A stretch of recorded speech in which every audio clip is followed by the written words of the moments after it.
Hey guys, tonight we're going on a culinary journey that's less Michelin star and more mystery meat surprise. Welcome to the world of Victorian junk food, a world where breakfast could be chalk, lunch might be laced with arsenic, and dessert is basically a lawsuit waiting to happen. So before you settle in, take a moment to like and subscribe, but only if you actually enjoy what I do here. Leave a comment telling me where you are listening from and what time it is for you. Now, dim those lights, switch on a fan for that gentle background hum, and nestle into your blanket. If you have snacks, maybe hide them. Trust me, you'll want to after this. Let's get curious for a second. Have you ever wondered why the Victorians thought blue raspberry was a perfectly natural color for candy? Or what exactly went into a penny bun? And do you really want to know? Would you survive a Victorian dinner party, or would you tap out at the sight of gelatinous eels and neon green pickles? Was Victorian ketchup closer to actual ketchup, or just slightly spicy paint? And most importantly, could you make it through an entire day eating nothing but what a working-class Victorian kid could afford with a single grimy coin? Well, congratulations. You've just woken up in the heart of industrial London, sometime around 1850. The air is thick with coal smoke, your shoes are optional, and your stomach is already rumbling. Welcome to the wild world of Victorian junk food. Good luck. You roll out of your lumpy straw mattress and instantly regret it. Your back hurts, the floor is freezing, and the only thing that stands between you and actual starvation is a breakfast stall selling something called faggots and peas. The smell is equal parts inviting and ominous. Is it meat? Is it sawdust? It's best not to ask.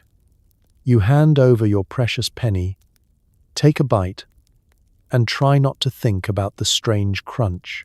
Welcome to breakfast in Victorian London, where hope springs eternal, but breakfast often doesn't. The good news: you're eating hot food. The bad news: no one can agree on what it actually is. Victorian street vendors are masters of the edible illusion, and their secret ingredient is usually creativity. The faggots are technically meatballs, but in this time and place, meatball is a concept, not a guarantee. It could be beef, it could be pork, it could be something with enough legs that you don't want to picture it before your second bite. If it's crunchy, that's either a bonus or a warning. You stand in the chilly London dawn, steam from the food mingling with the persistent coal smog haze. Around you, hungry kids jostle for position, clutching coins so tightly their palms are permanently marked. The vendor is a force of nature, bellowing faggots and peas, fresh from the oven, though the only thing fresh is the layer of soot settling onto everything. His hands are a medical mystery, part human, part grease. He grins, showing off teeth that look like they're auditioning for early retirement, and you have a moment of clarity. This is breakfast as a survival sport. Let's talk about the faggots themselves. They're theoretically made from offal, breadcrumbs, and herbs, all squished together and boiled or baked to form a dense, meaty orb.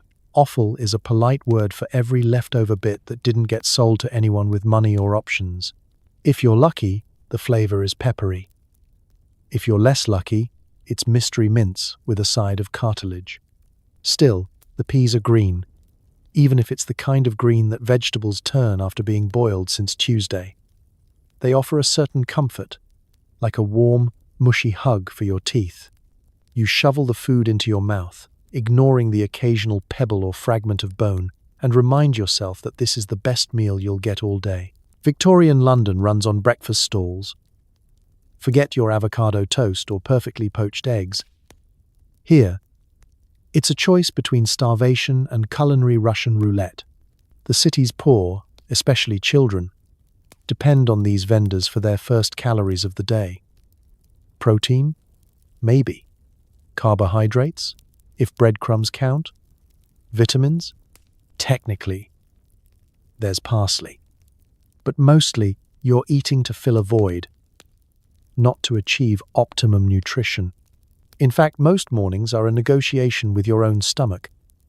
Do you want to eat this? Or do you want to eat nothing? You look around. Other options beckon. A slice of yesterday's bread slathered with lard, if you can afford it. Or a dubious wedge of dripping cake, which is exactly as appetizing as it sounds.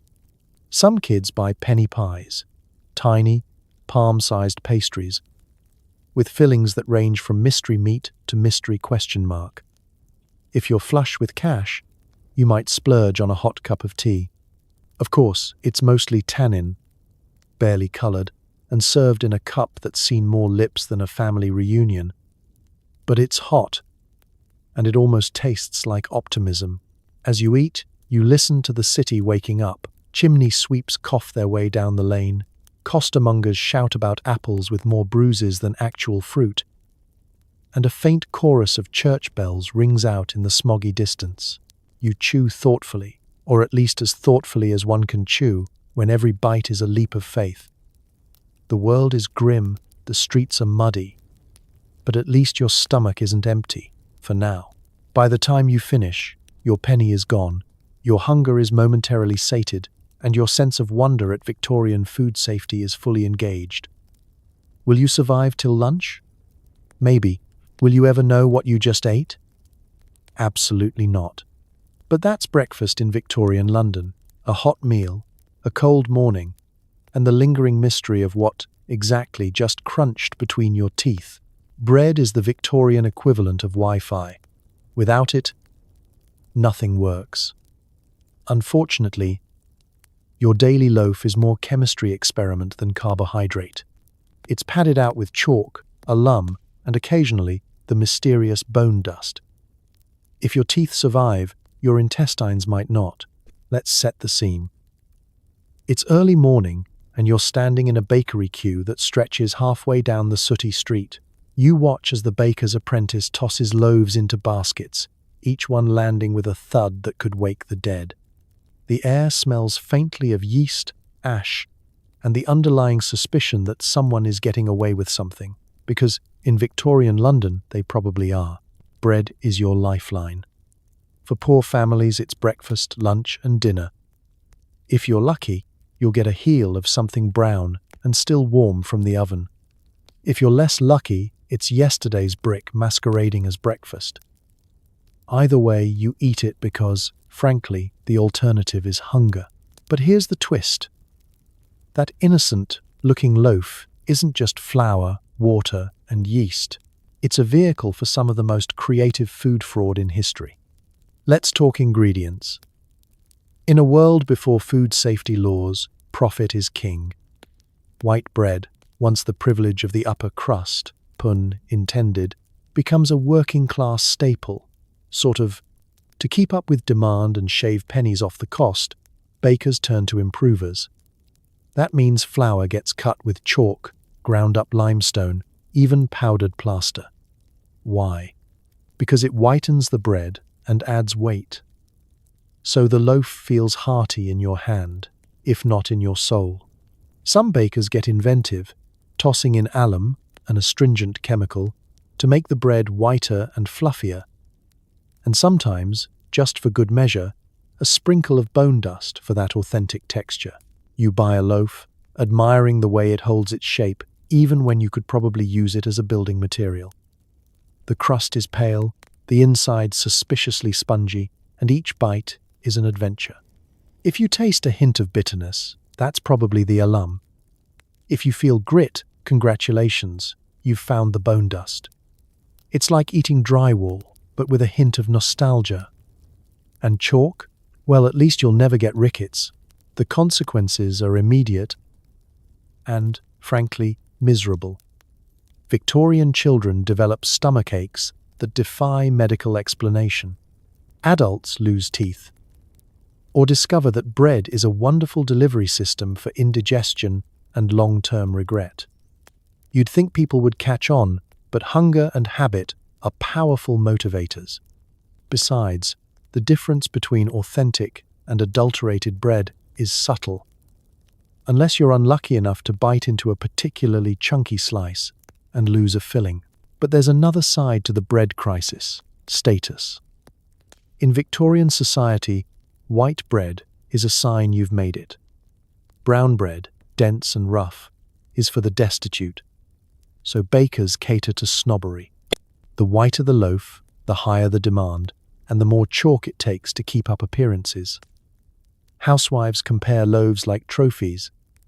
Children eye the softest, palest slices with envy. Nobody wants to admit that their bread is just plaster in a clever disguise. And it isn't just the bread itself. Victorian London's bread police do exist, but they're as effective as a biscuit in a thunderstorm. Occasionally, a chemist blows the whistle. Publishing exposes on the horrors lurking in your daily loaf. The public responds with a brief outcry, then quietly goes back to eating whatever's on offer. Food regulation is still decades away, and in the meantime, the only real safeguard is a strong jaw and low expectations. Still, you eat. You dip your bread in weak tea, dunk it in watery soup, use it to mop up whatever questionable stew you can afford. Every meal begins and ends with bread. If you're lucky, you get to eat it with butter. Or, more likely, butter that's just colored lard and optimism. Sometimes you daydream about real flour, real dough, real flavor. Then you take another bite, try not to chip a tooth, and thank the universe for small mercies, like still being able to chew. So next time you're scrolling through artisanal sourdough on Instagram, remember, in Victorian times, the only thing guaranteed in your bread was disappointment. And, if you're unlucky, a little extra calcium, sleep tight, a glass of milk should be simple. Not in Victorian London.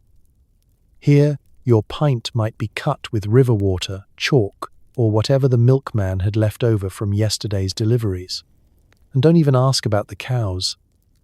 They're probably as confused as you are. The day begins with hope. You wander through a maze of alleys, soot already sticking to your clothes, clutching a jug as if it contains the elixir of life. Maybe you've saved up enough to buy real, honest-to-goodness milk. The kind with cream that floats on top, thick enough to pretend you're middle class for half a minute.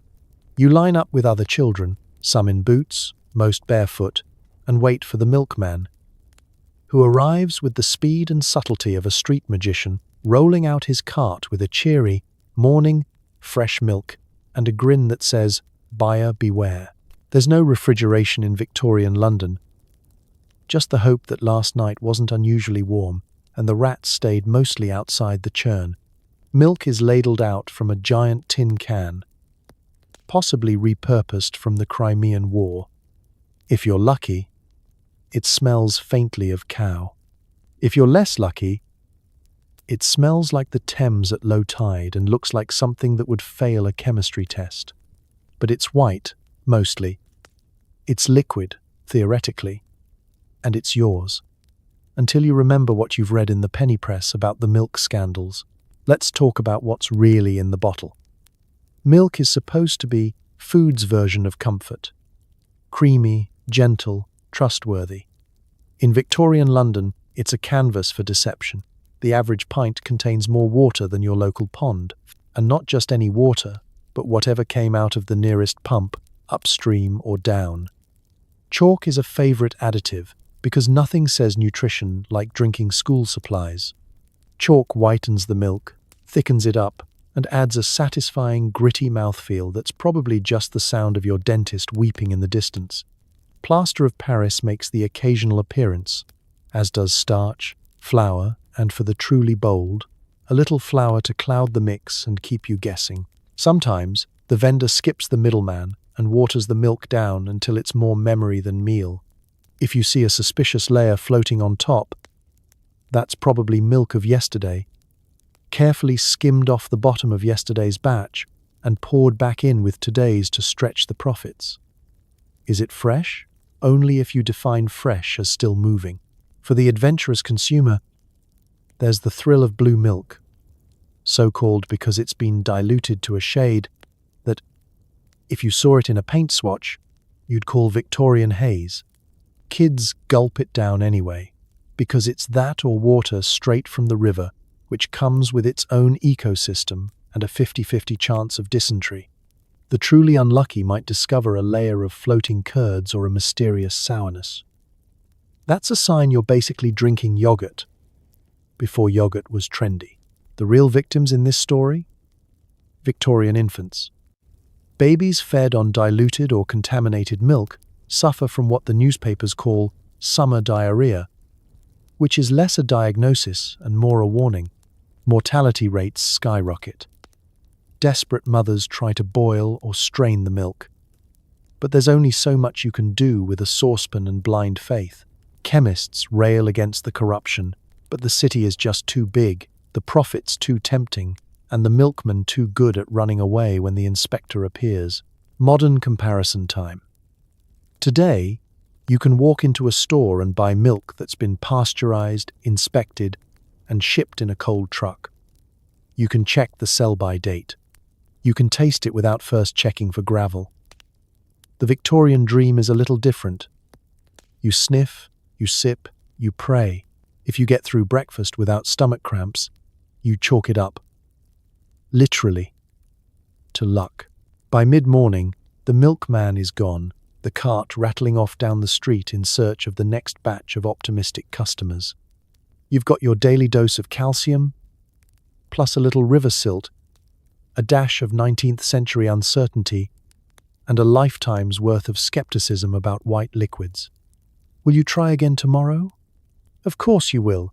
It's Victorian London, and sometimes the gamble is half the fun. You spot a street cart loaded with candy bright enough to double as a flare. The colour? Courtesy of lead, copper, and sometimes arsenic. The taste? Childhood, with a hint of the periodic table. It's early afternoon in Victorian London, and you're wandering down a crowded street, dodging stray dogs, mud puddles, and the occasional horse-drawn carriage that's just daring you to step in front of it. Suddenly, you see it, the sweet shop cart. It sparkles in the dirty light, a riot of reds, blues, and greens. Victorian children swarm it like moths to a gas lamp, each clutching a grimy penny. Eyes wide with a longing that only sugar can inspire, or at least what they think is sugar. You squeeze into the crowd and are immediately hit with the smell of syrup and something vaguely metallic. The vendor is all smiles and sticky fingers, his cart stacked high with peppermint drops, barley sugar sticks, acid drops, and glorious, jewel-toned hard candies. If you squint, it looks almost magical until you remember you're in the middle of the world's largest chemistry experiment. The Victorians loved colour in their sweets, and they didn't care how they got it. Take that impossibly green toffee apple. It owes its colour not to Granny Smith, but to copper arsenite, a pigment that's also really handy if you want to kill rats. The eye-popping red of the raspberry bonbon? Probably thanks to lead oxide or mercuric sulfide, which has the fun side effect of making you see double before it sends you to the doctor. Blue sweets often get their kick from indigo, Prussian blue, or even copper sulfate, the sort of thing you'd expect to find under your sink, not in your mouth. Every lollipop is a lucky dip. Will you get a sugar rush, or just actual rushes, as in a medical emergency? And it's not just the colouring. Victorian sweet makers were creative with flavour too. Out of real fruit? No problem. Just mix in a little essence, a chemical cocktail that could be anything from coal tar to bitter almond extract. Cyanide, anyone? Did your toffee turn out a bit too soft? A pinch of plaster of Paris will firm it up. Hard candies that won't harden? Add a touch of chalk or powdered glass for that authentic Victorian crunch.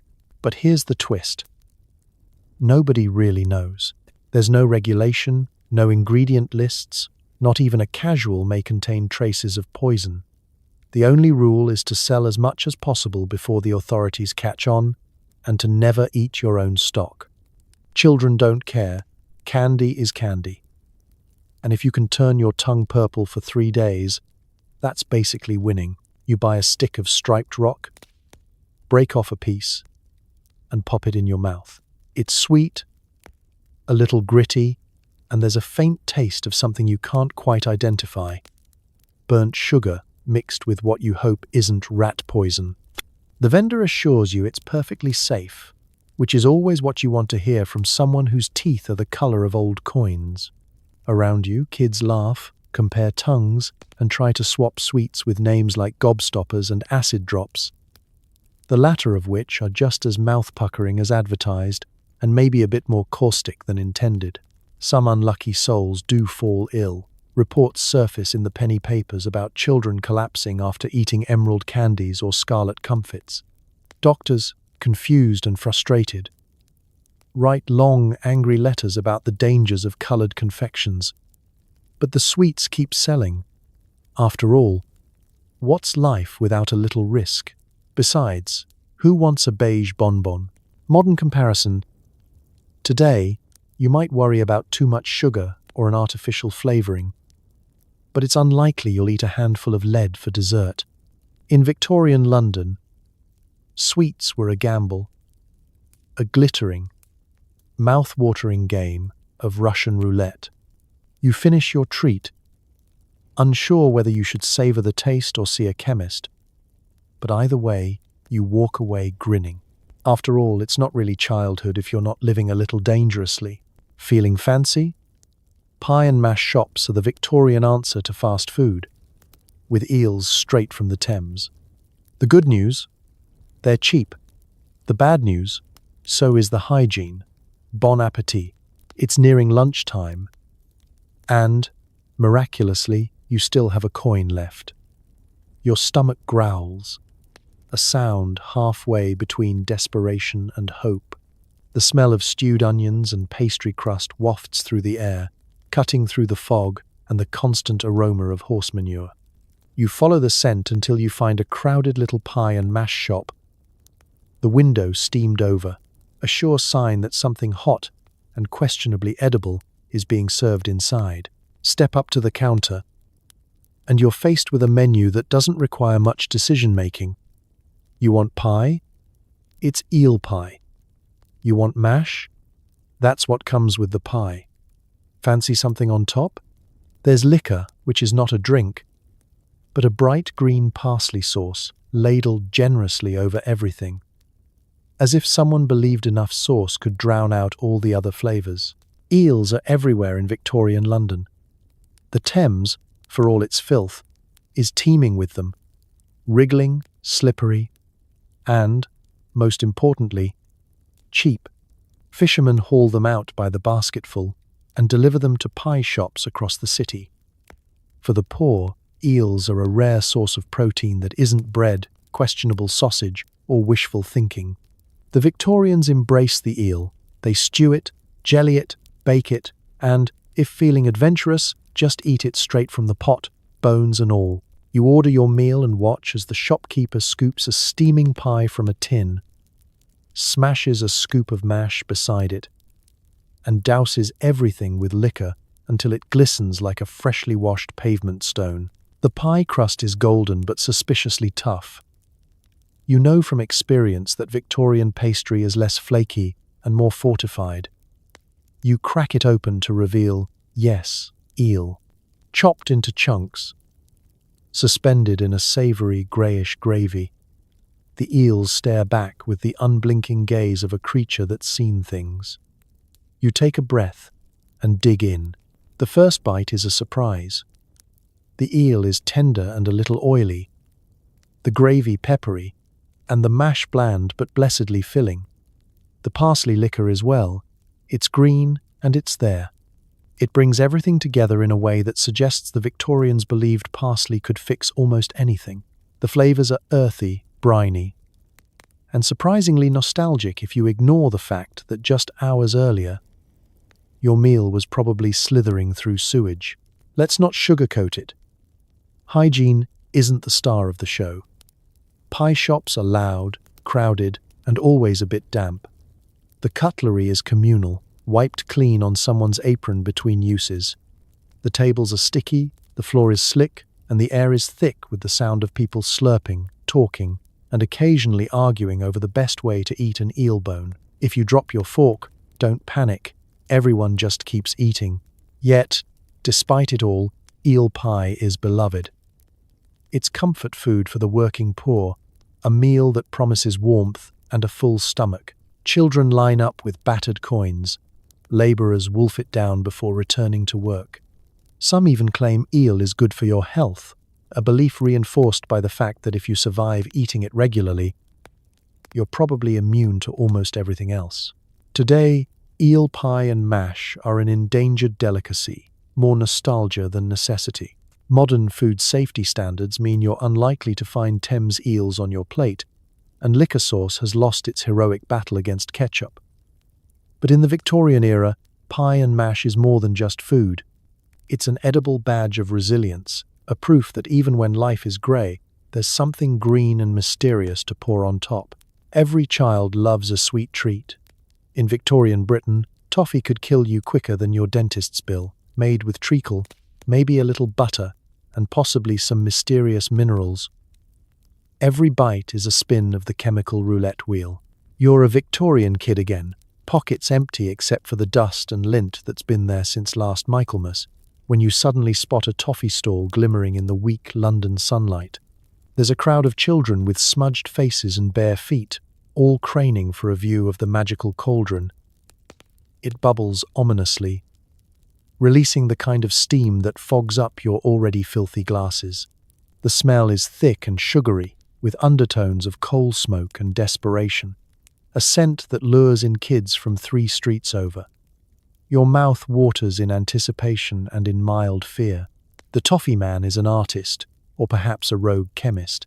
He works the bubbling pot with a wooden paddle that's seen better centuries, occasionally flicking bits of sticky sugar onto a battered tray to test for readiness.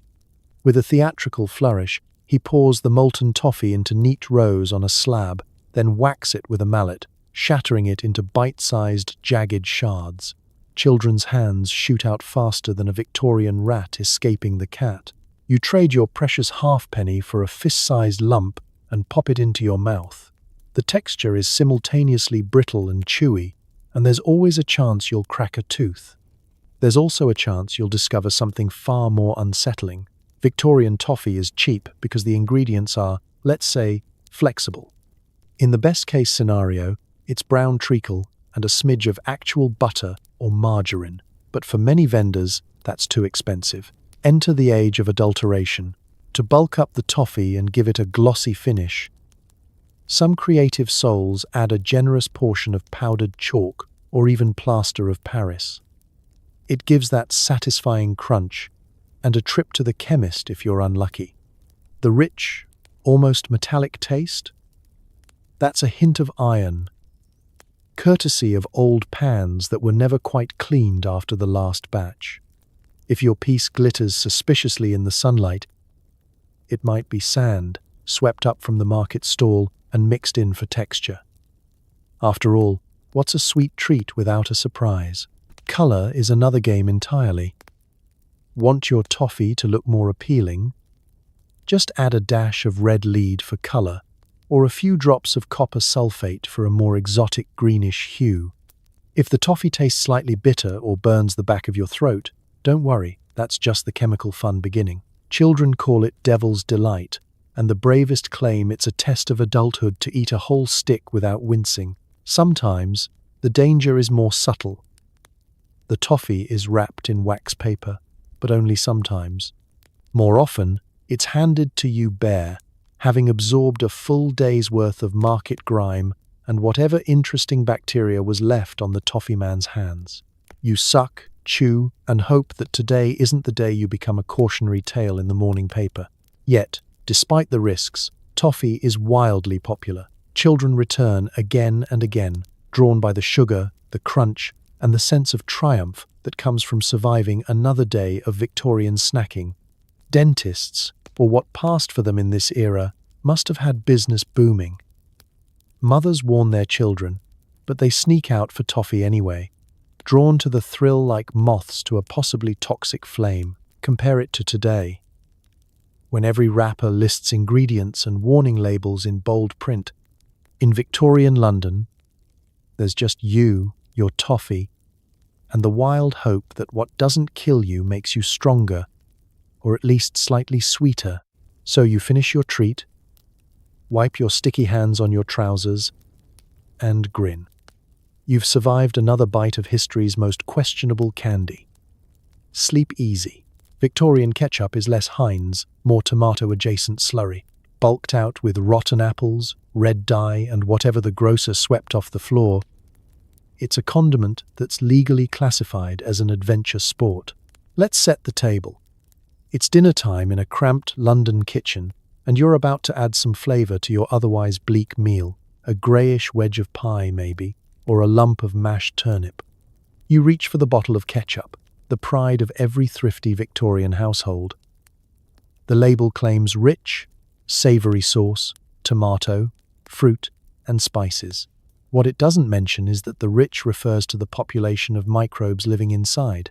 Ketchup in Victorian Britain is a far cry from today's thick, sweet, shelf-stable red stuff. The original concept was imported from Asia, fermented fish sauce, dark, salty, and not a tomato in sight. When the British got hold of it, things got out of hand. Enterprising grocers saw a golden opportunity. People wanted ketchup, and they didn't care what was in it, as long as it was red and poured easily. Tomatoes were expensive, rare, and not always available, so why not throw in whatever fruit was left at the bottom of the barrel? Apples past their prime, questionable plums, and buckets of cucumbers all found their way into the bubbling cauldron. Rotten apples? Toss them in. Fermented pumpkin? Even better.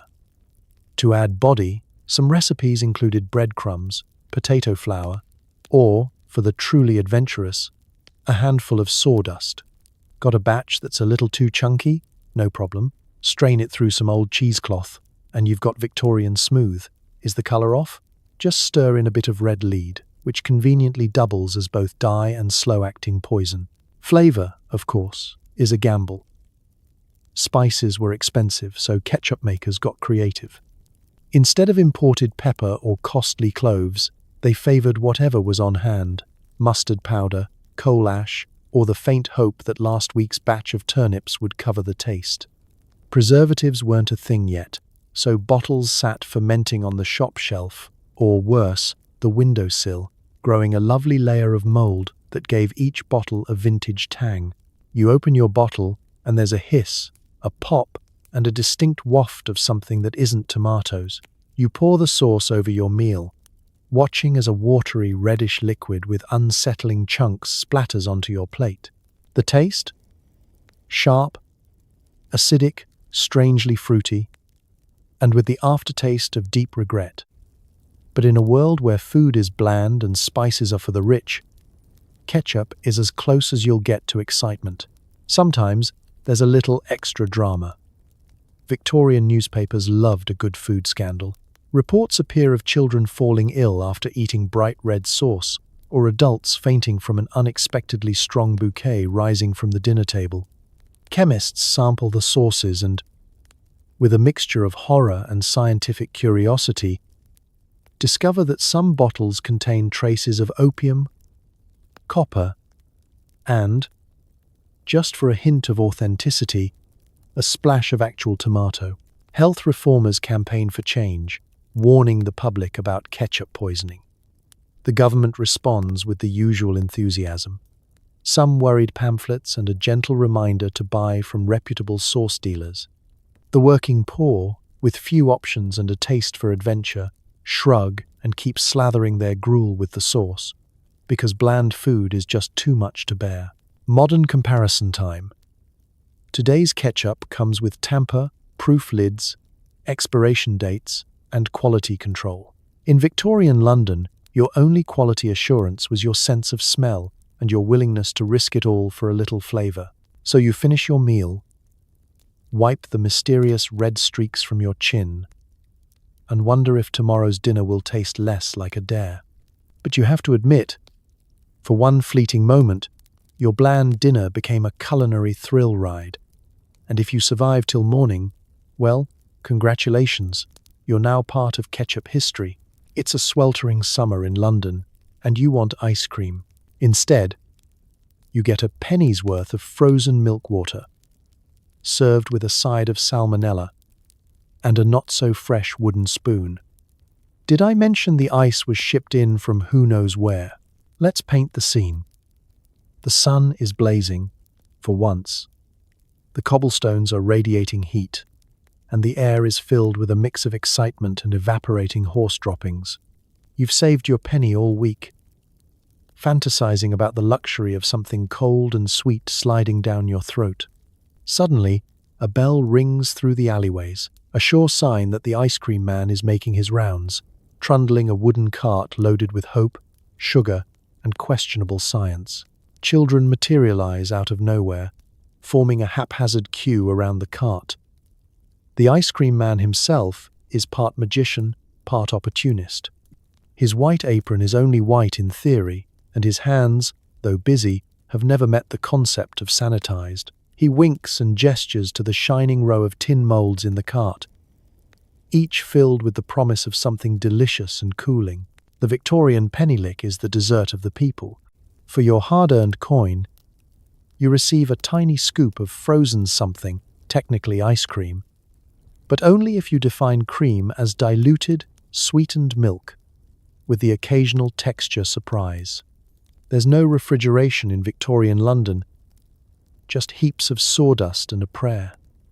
The ice, imported from Norway, or sometimes cut from the local canal, is chopped and packed into the cart each morning. You'd like to think it's pure, but even optimism has its limits. You clutch your penny lick, a small, thick glass dish, not meant to be kept, but to be licked clean and handed back for the next customer. It's communal dining at its finest. You stare into the cloudy depths of your scoop. If you're lucky, it's vaguely vanilla. If you're less lucky, it's just frozen milk water, already melting at the edges. There's always a chance of an extra ingredient, a mysterious lump, a speck of grit, or something that might once have been fruit, but is now just a rumor. Your wooden spoon is soft and splintery, the sort of utensil that inspires both trust and immediate regret. You dig in, bracing yourself for the brain freeze and the possibility of a future gastrointestinal adventure. The first bite is cold and glorious, sweet, icy relief in a world built on bread and boiling turnips. The second bite is a reminder that not all frozen things are created equal. Sometimes there's a faint aftertaste of fish, an echo of the Norwegian ice's previous life. Sometimes the vanilla is just a memory, replaced by a flavor that can only be described as miscellaneous. Hygiene? Let's just say that Victorian ice cream is a microbe's paradise. Penny-lick glasses are rinsed in a single, murky bucket of water between uses. No soap, no boiling, just a quick dip and a swipe with a cloth of ambiguous color. The result? Everyone gets a little taste of community, and occasionally a bonus bout of typhoid or cholera. Health reformers eventually catch on, blaming the penny lick for spikes in disease. They're not wrong, but for a poor child in the summer, the pleasure outweighs the risk, at least until the stomach cramps kick in. Still, the penny ice cream cart is a symbol of Victorian joy. On a good day, when the ice is fresh and the milk hasn't yet curdled, it's a rare treat, cold, sweet, fleeting. For a moment, you forget the heat, the hunger, and the general Victorian malaise. The other children cheer, lick their glasses clean, and jostle for another round. You join them, savoring every slippery, risky spoonful. Modern ice cream comes in hermetically sealed tubs, with ingredients listed and expiration dates stamped in ink. But in Victorian London, dessert is a leap of faith, a cold, wobbly promise that, for a single penny, you too can taste happiness, and possibly a little adventure. You hand back your glass, wipe your mouth, and wander off into the Sunday. Another penny well spent. Another Victorian miracle survived. You pop into a market for a crunchy pickle and find one glowing an unnatural shade of green. Thank copper sulfate for that extra tang. Fun fact, it's banned now for a reason. It's market day in Victorian London and you're on the hunt for something, anything that isn't grey, soggy, or alive. The market is a riot of shouting vendors, creaking carts, and the mingled scents of overripe fruit, roasting chestnuts, and the unmistakable perfume of fresh horse. But your eye is drawn to a barrel gleaming in the sun, filled to the brim with pickles so bright they look radioactive. You can spot them from across the street, a color not found in nature, but apparently very popular in the late 1800s. Victorians loved novelty, especially in food. If you could dye it, gel it, mold it, or set it on fire, someone would eat it. And in the case of the green pickle, more color meant more appeal. Forget the earthy, murky hues of natural brine. The goal is a shade of green that could make a parrot jealous and your grandmother faint. The secret ingredient? Copper sulfate, a vibrant blue-green chemical more at home in chemistry class than in your lunchbox. Pickling itself is an ancient art. The humble cucumber, left to marinate in a bath of vinegar, salt, and spices, transforms into something crisp, sour, and refreshing. In theory, this is a safe, even healthy snack. In Victorian practice, it's a roll of the dice. Vendors, eager to make their wares stand out, add copper sulfate to the brine for that luminous sheen. It doesn't matter that it's technically toxic. In fact, the brighter the better. Shoppers are drawn in like moths to a green, briny flame.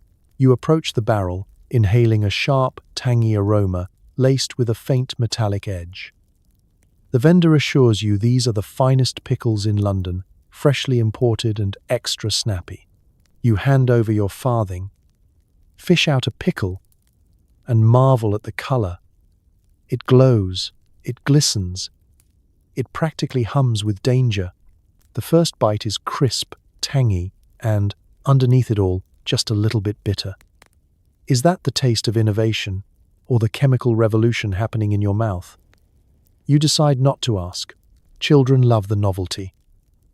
There are rumors that eating these pickles will make you run faster, jump higher, or at least outshine your less fluorescent peers.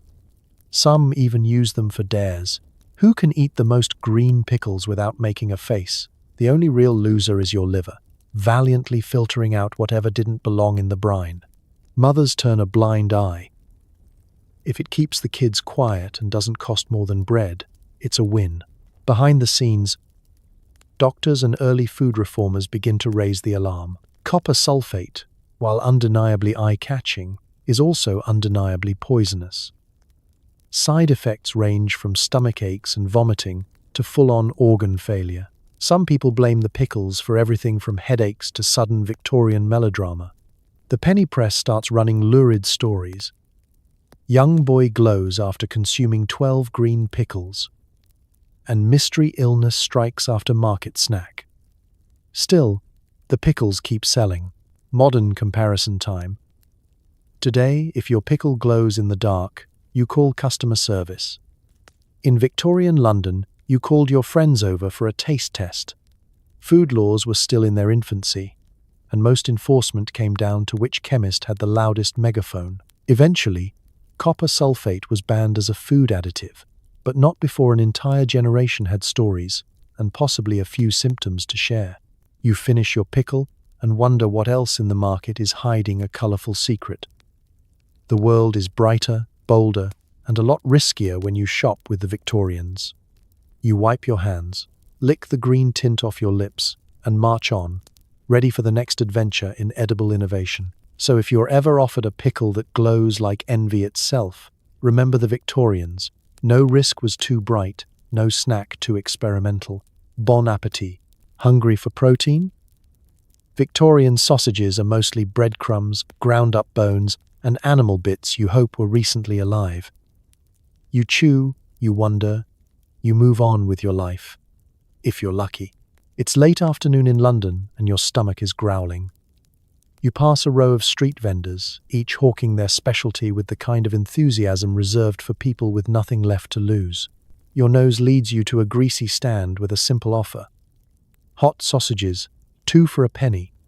The sign is bold, the price unbeatable, and the aroma. Well, it's complex. A blend of fat, onions, pepper, and a whiff of something you can't quite place. Something ancient. Sausages are the great equalizer of Victorian cuisine. Nobles eat them, labourers eat them, and children risk their pocket change for a bite. On the surface, they're a perfect food, portable, filling, and guaranteed to be less alarming than whatever you just saw floating in the Thames. You step up, hand over your coin, and receive a pair of plump, sizzling links, their skins just on the edge of bursting. But let's talk about what's really inside. Victorian sausage making is an art form. If your definition of art is whatever can be scraped, minced, or swept up at the end of the day. Meat, yes, but not the prime cuts. Instead, you're getting a little bit of everything. Beef trimmings, pork scraps, offal, cartilage, and more breadcrumbs than a bakery floor at closing time. If you're lucky, the vendor has thrown in some fat to keep things moist. If you're less lucky, you're biting into a blend that's part animal, part mineral, bones ground so fine they add a distinct crunch that's both unexpected and vaguely distressing. Seasoning? Absolutely. A little salt, plenty of black pepper to mask whatever flavors might otherwise escape, and a suspicious amount of herbs that do more for your breath than your confidence. Some sausage makers get creative with fillers. Potato flour, rice, sawdust for texture, and, in truly inspired moments, a splash of stale beer to help everything bind together. The result is less pork delight and more culinary question mark. You bite in, the casing snapping with a satisfying pop. The inside is soft, warm, and peppery. It's a mouthful of comfort until you hit a surprise. Is that a bit of gristle? Maybe. Something unidentifiable and chewy, almost certainly. You chew thoughtfully, telling yourself it's all part of the experience. For the Victorian poor, this is often the only meat they'll taste for days, and the only reliable source of calories that isn't just bread in a different outfit. Of course, sometimes the sausage experience is even more thrilling. Unscrupulous vendors are notorious for refreshing leftover sausages. Those that weren't sold yesterday are simply reheated, resold, and occasionally rebaptized in new spices. Freshness is a flexible concept. If the sausage glistens more than usual or has a particularly powerful scent, that's the patina of history you're tasting. The health risks are real. Food reformers warn about sausages made with rotting meat, cheap fillers, and meat from animals of uncertain origin. There are stories in the penny papers of sausages causing gastric incidents and violent agitations. Doctors shake their heads, but the queues remain long. The city's working poor need food, not lectures. Modern sausage comes in neat plastic, with ingredients you can pronounce and a shelf life measured in weeks. The Victorian variety is more immediate, a now or never kind of snack. You eat it on the street, hands greasy, eyes watering from pepper, and the faint hope that you'll live to tell the tale. By the time you finish, your stomach is full, your lips tingling from spice, and your curiosity slightly traumatized. You move on, because in Victorian London, mystery is the main ingredient, and survival is the secret sauce. Tea is the fuel of the British Empire. Victorian tea is sometimes just actual tree leaves, dried dust, or last week's sweepings mixed with lead for colour. Milk it if you must. It's late in the day, the streets are cooling, and the sky over London is more grey than blue. You wander home from work, hands still tingling from scrubbing, sweeping, or whatever back-breaking task the day demanded. There's only one thing on your mind: a hot, comforting cup of tea. Tea is the heart and soul of Victorian life. It's the difference between barely surviving and almost content. For the poor, it's often the only luxury, strong, hot, and, at least in theory, reassuringly familiar. You step inside a tiny, smoky kitchen where the kettle boils over a flickering coal fire. The tea caddy is unlocked with all the ceremony of opening a bank vault. Leaves are precious. Every pinch counts. Your hands shake a bit as you spoon some into a battered pot and pour in boiling water, watching the familiar brown clouds swirl and settle. The smell is earthy, comforting, if a little bit sharp. Someone pours in a splash of milk, perhaps watered down, perhaps only vaguely resembling milk, but it softens the brew and turns it a gentle tan. But let's talk about what's really in your cup. Tea, like everything else in Victorian Britain, is a game of confidence. Imported by the shipload from India or China, by the time it reaches your table, it's traveled thousands of miles, been handled by hundreds of hands, and probably improved by more than a few middlemen. Adulteration is rampant. Good tea leaves are expensive, so merchants stretch their profits by mixing in anything with a similar look and feel. Dried sloe leaves, willow, and even random hedge clippings find their way into the blend. Sometimes it's harmless, sometimes less so. Used tea leaves, already brewed and then dried in the sun, are swept off the factory floor and repackaged for the unsuspecting poor. In one infamous trick, brick dust is ground fine and used to deepen the color, while old leaves are stained with black lead or Prussian blue to mimic the high-quality stuff. You lift your cup and take a cautious sip. The taste is sharp, slightly metallic, and bitter enough to remind you you're alive. If it goes down smoothly, you're either very lucky or your taste buds have surrendered. It doesn't matter, really. For most, tea is less about flavor and more about ritual.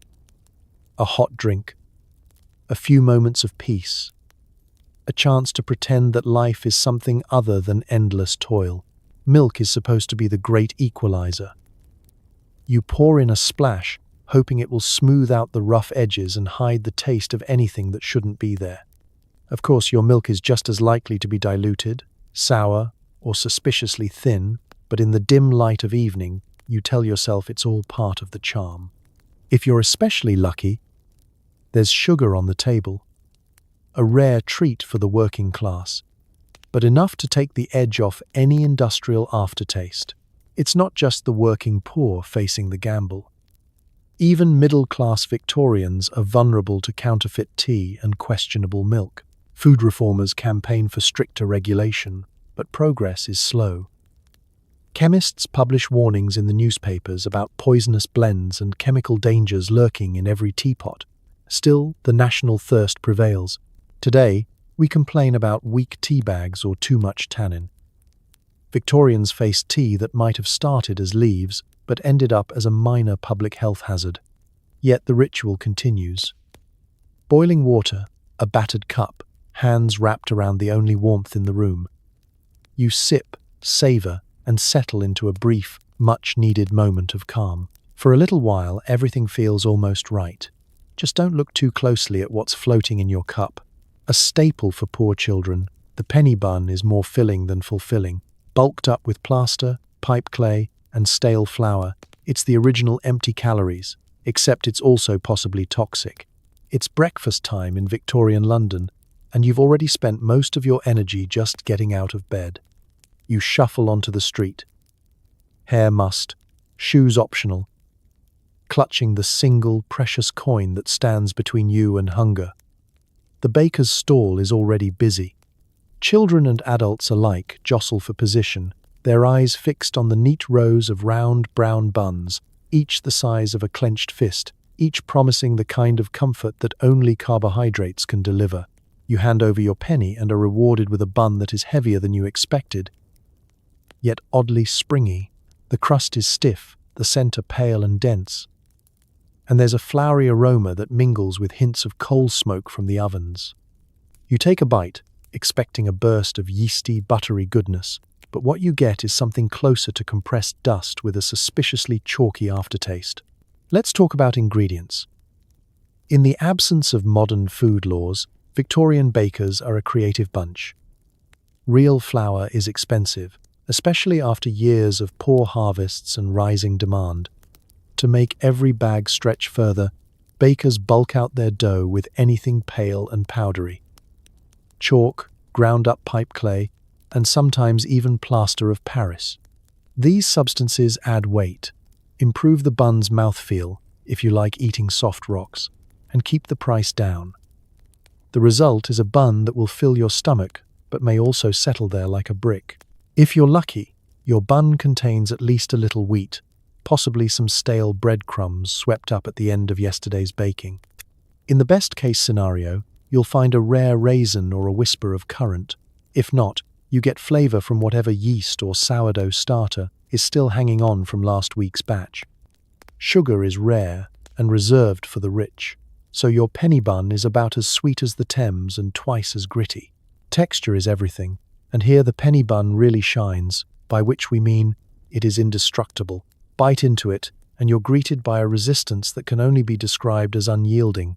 Some children turn their penny buns into toys, rolling them along the pavement or using them as makeshift cricket balls before finally gnawing on them during lunch. Others dunk them in their weak tea, hoping to soften them enough to avoid a trip to the local tooth puller. Still, more than a few Victorian teeth are sacrificed to the mighty bun every day, and yet the penny bun persists. It's cheap, portable, and, if you squint and don't think too hard about the ingredients, almost comforting. It's the fuel that powers chimney sweeps, mudlarks, and newsboys through another day of labor. Parents love them because they're filling. Children love them because, well, there isn't much else on offer. And bakers love them because, let's be honest, selling plaster for profit is good business until someone invents regulations. By midday, you've managed to work your way through half the bun, the rest stored in your pocket for later, assuming it doesn't turn to powder the minute you look at it the wrong way. News spreads quickly if a baker gets too bold with his additives.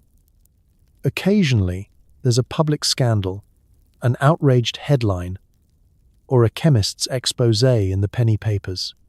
But until the authorities step in, the penny bun reigns supreme, a symbol of thrift and culinary adventure.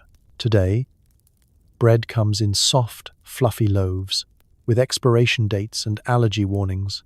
But in Victorian times, the only warning you got was the sound of your teeth meeting something that really shouldn't be there.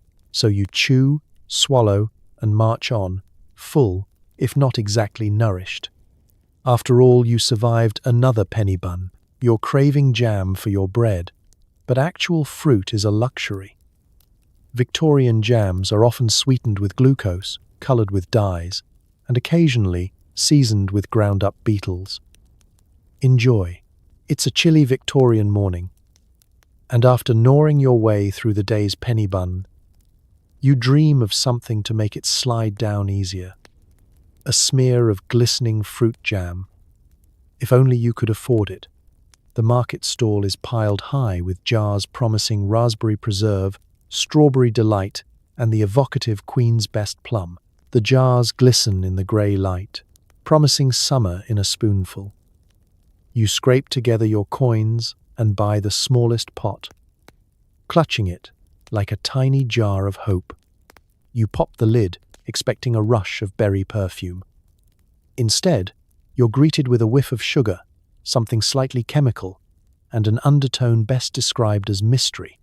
You spread a generous dollop on your stale bread and take a bite. It's sweet, sticky, and almost fruity, but you can't quite place the flavor. Is it raspberry? Is it beetroot? Is it? Let's not ask. Here's the secret. Victorian jam is rarely what it claims to be. Fruit is expensive, even more so in the city, and especially when half the crop is lost to blight or shipped straight to the mansions of the wealthy. So jam makers become masters of illusion. Instead of bursting berries and orchard-fresh plums, your jam is mostly sugar. Pounds and pounds of it, boiled down to a syrupy mass. Actual fruit, if present, is diced thin and spread thin. If you find a whole berry, congratulations. You've won Victorian breakfast bingo. To bulk out their wares and fool the unwary, some producers add mashed turnips, carrots, or even bits of apple. The result is sweet, thick, and vaguely wholesome, but not exactly what it says on the label. If the color looks too good to be true, think ruby reds, glowing purples, or a shade of orange not found in nature. It probably is. Synthetic dyes, often made from coal tar, are all the rage. They give jam a vivid appeal and a hint of toxicity that lingers long after breakfast. Flavor is just as flexible. A drop or two of almond extract, some bitter apple essence, or, for the extra thrifty, a dash of ground-up cochineal beetle. The Victorian answer to red food coloring creates that authentic fruitiness. If you get an aftertaste of insect, congratulations, you're eating both with history and a small part of the animal kingdom. Food reformers and chemists, ever on the lookout for new scandals, run tests and issue warnings. Newspapers publish exposes, jam, or just a jar of lies, and the beetroot scandal of Stepney Green. But for most poor Londoners, the alternative is nothing on their bread. So they keep buying, keep spreading, and keep ignoring the flavor's suspicious resemblance to last night's soup. Modern jam comes with fruit percentages, organic options, and fruit pieces big enough to recognize. In Victorian times, reading the label is just the beginning of the adventure. There are stories of children turning faintly pink from breakfast, or developing a mysterious rash after a particularly colorful Queen's Best. Still, the jam business booms because, even at its worst, it's better than dry bread and cold tea.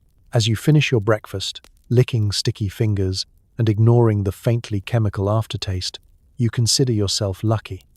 In a world of chalky buns and suspect sausages, a jar of jam, whatever its ingredients, feels almost luxurious. It's not about what's in it, it's about what it lets you imagine. Berry orchards, sun-warmed fields, and a world where breakfast is sweet for all the right reasons. So you head out the door, energy high and expectations low, ready to face another day, one spoonful of sweet, jammy fiction at a time. Butter in the Victorian era is whatever you can churn, scrape, or buy.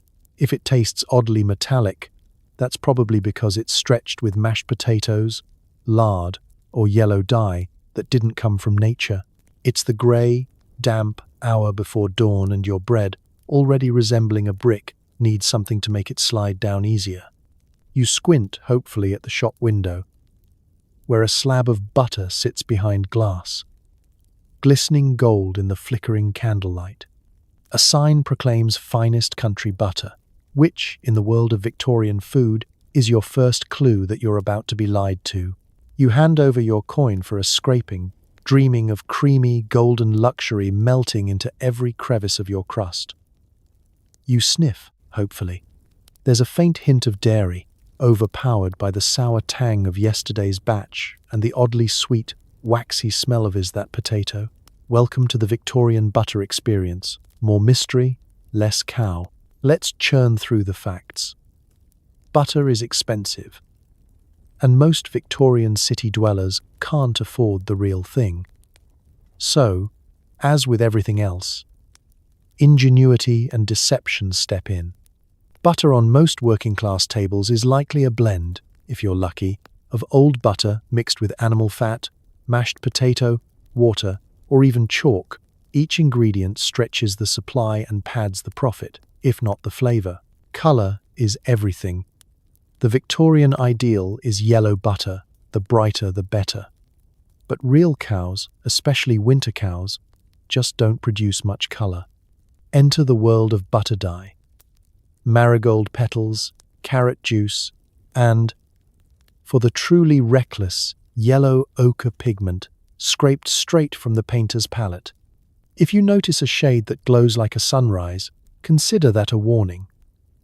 Some vendors get creative with mashed turnip or turmeric, whatever will fool the eye, if not the mouth. The result?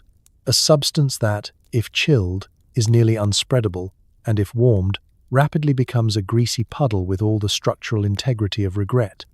Its flavor can best be described as indistinct, with undertones of tallow, chalk, and sometimes a note of fish, depending on the day and the vendor's supply chain. But in a city where real butter is rarer than a landlord with empathy, people make do. Some households buy margarine, an innovation of the era, marketed as French butter. It's a marvel of modern science. Beef fat, whipped with milk, and coloured up to the legal or illegal limit. Housewives debate fiercely at the market.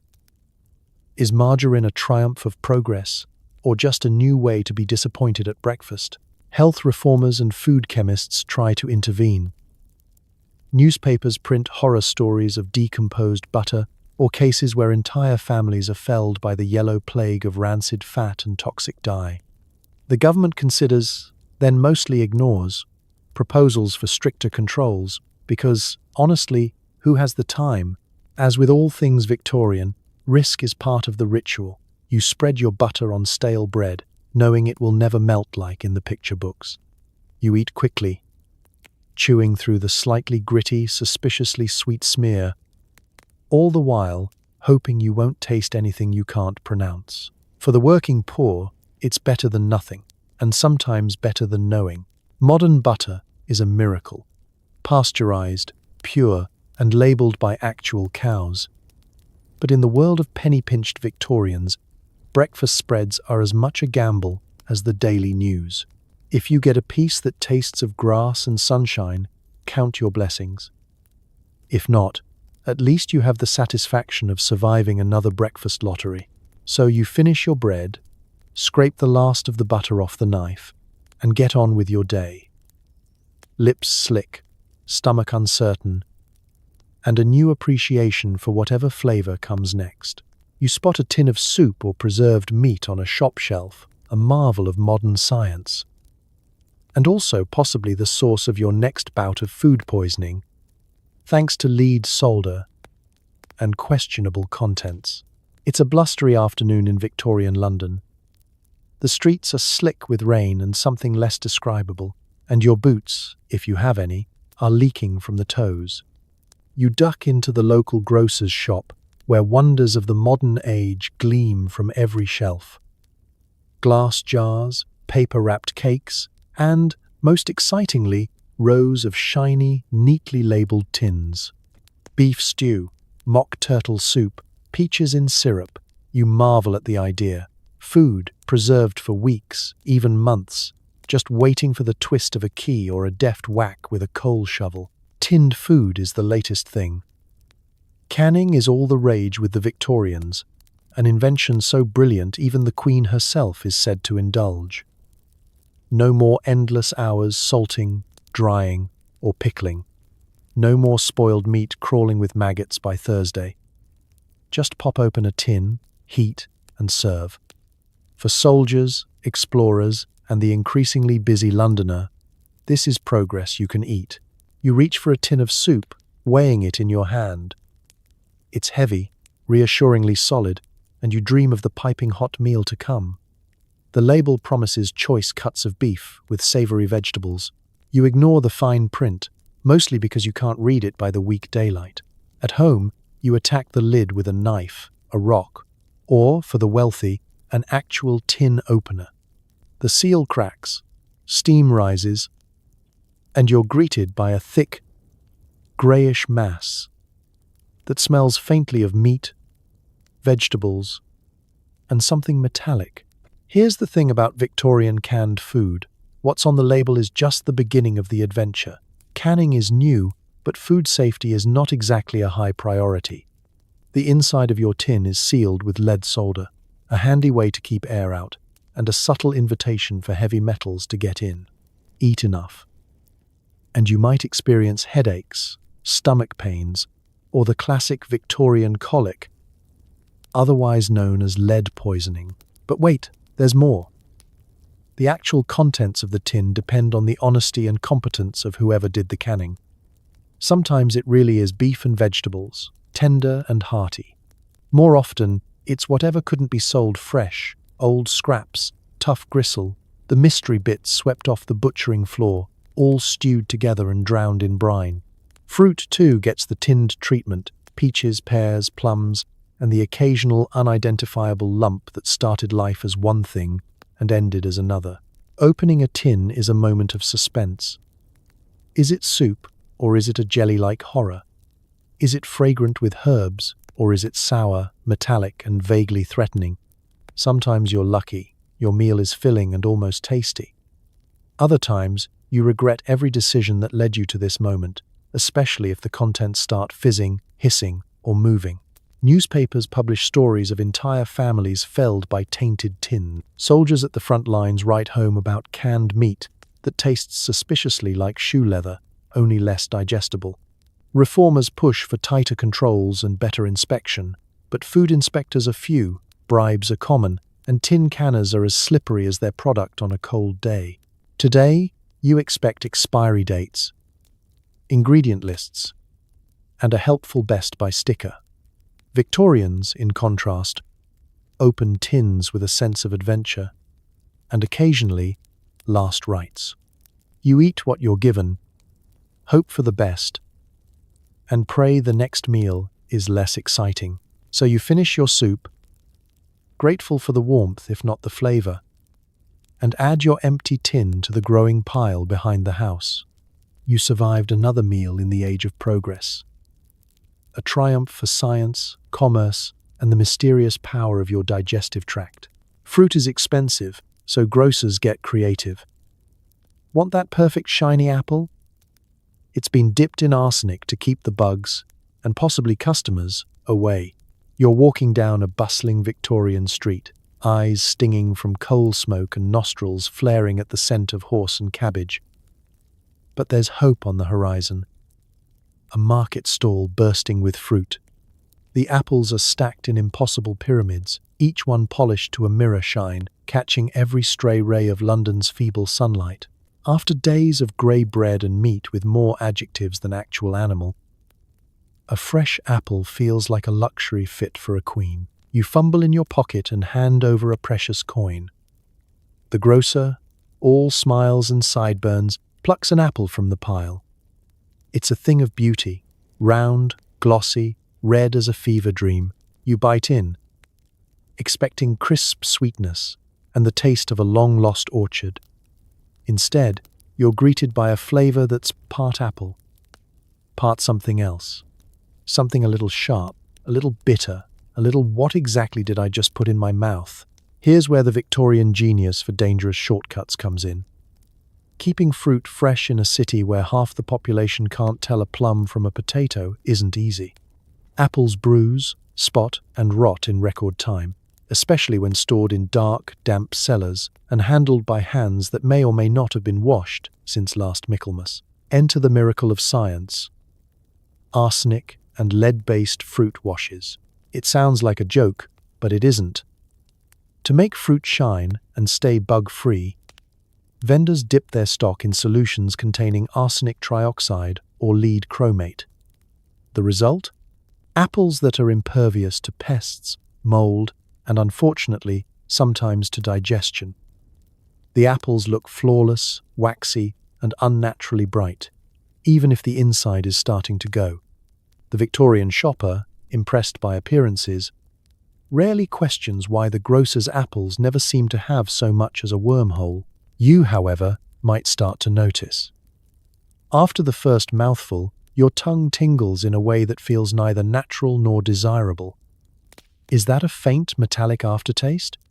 Is it the skin or the polisher's secret ingredient? You remember a story in the penny press. Local boy falls ill after eating glowing pear. The papers are full of rumors about poisoned fruit, everything from arsenic apples to mercury peaches. Some cases are real, others exaggerated, but all serve as a warning. In the Victorian age, beauty is only skin deep, and sometimes that skin will ruin your week. Still, fruit is fruit, and most people decide a little risk is worth a mouthful of something sweet. Parents wipe apples on their sleeves and hand them to hungry children, who crunch away happily, blissfully unaware of the chemistry involved. Even food reformers, so loud about bread and milk, can't seem to keep up with every polished apple or shining grape. Occasionally, the government tries to step in, but the laws are slow, and enforcement is slower. grocers find new ways to make fruit irresistible. Some use beeswax, some go straight for the toxic dyes, and a few honest souls just scrub their apples and hope for the best. The rest? Well, let's just say you'd better get used to that tangy aftertaste. Modern shoppers would panic if their fruit glowed under the kitchen light. But in Victorian times, the brighter and smoother the apple, the more desirable it became. No one wants to buy a bruised, honest apple when they can have a perfect, poisoned one for the same price. You finish your apple, tongue tingling, lips a little numb, and pocket empty. Another culinary adventure survived, another Victorian gamble paid off. As you walk away, you wonder if maybe next time you'll just buy a turnip. Water is for the reckless. Beer, even for children, is safer. Until you realize the brewery might use cheap, unregulated ingredients and a dash of opium for extra relaxation. It's early morning in Victorian London, and you're rubbing the sleep from your eyes, already bracing for the day ahead. Your stomach growls, and you reach for a crust of yesterday's bread. But what's truly calling your name is the jug sitting on the kitchen table. It's not milk, we all know how that goes. And it's definitely not water. No one who values their intestines drinks straight from the pump. Instead, you pour yourself a mug of small beer, the go-to beverage for every member of the household, from scruffy toddlers to toothless granddads. Victorian beer is a far cry from the hoppy IPAs of modern tap rooms. It's more like very weak ale, a low alcohol, lightly fermented, not quite water, that's just strong enough to kill most of the germs lurking in London's water supply. Children drink it with breakfast, workers chug it before heading out, and even the most proper mothers wouldn't blink twice at handing a frothy mug to their youngest. After all, it's practically medicinal, or so the advertisements say. The logic is painfully simple: water is dangerous. In a city where sewage runs through the streets and rats hold family reunions under the floorboards, trusting the tap is a rookie mistake. Beer, on the other hand, is boiled during brewing, and the alcohol, however mild, offers a measure of safety. Plus, it's filling. For the poor, that extra bit of yeast and grain might be the closest thing to breakfast. But beer is a flexible term in the Victorian world. Some brewers are scrupulously honest, crafting batches with just barley, hops, yeast, and water. Others, however, see opportunity in every shortcut. Weak beer gets a boost from questionable additives, a little burnt sugar for color, a dash of strychnine, yes, really, for bite, and sometimes a pinch of opium or laudanum to give it a calming finish. If your morning beer feels oddly soothing, you might be more relaxed than you bargained for. Quality control is almost non-existent. The cheapest beers are bulked out with everything from roasted beans to tobacco juice, with the end result depending more on luck than on recipe. If you find yourself extra perky or suddenly very sleepy, you've just experienced the artisan touch of Victorian chemistry. Health reformers warn of beer adulteration in the penny papers. But for most, the choice is simple: weak beer or slow death by dysentery. Breakfast in a working-class home means sipping beer alongside your stale bread and cheese. You might pour a mug for the children, who quickly acquire a taste for the yeasty tang and mild fizz. Older folks, those who've survived enough rounds of Victorian life, tend to have stronger opinions and, sometimes, stronger brews hidden away for special occasions. For the poor, it's not about getting drunk, it's about not getting sick. Modern times give us filtered water, juice, and coffee. Victorians had beer, tepid, mild, occasionally suspicious, but rarely lethal. You raise your mug and toast to your continued survival, knowing you've just made the safest hydration choice available. And if you feel a little drowsy by mid-morning, just blame the house blend.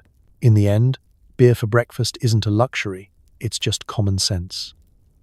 Cheers to another Victorian day, and may your next pint be only mildly sedative. Chocolate bars hit the market, but the first ones are bitter, gritty, and possibly laced with things that aren't chocolate. If you can pronounce it, it probably isn't in there.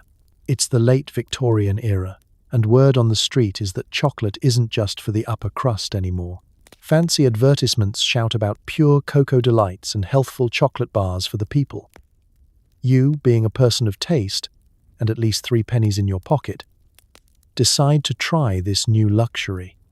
At the market stall, chocolate bars sit stacked like edible gold bricks, wrapped in paper promising finest quality and no adulteration. You know better by now. Victorian chocolate is a far cry from the silky smooth confection you're used to today.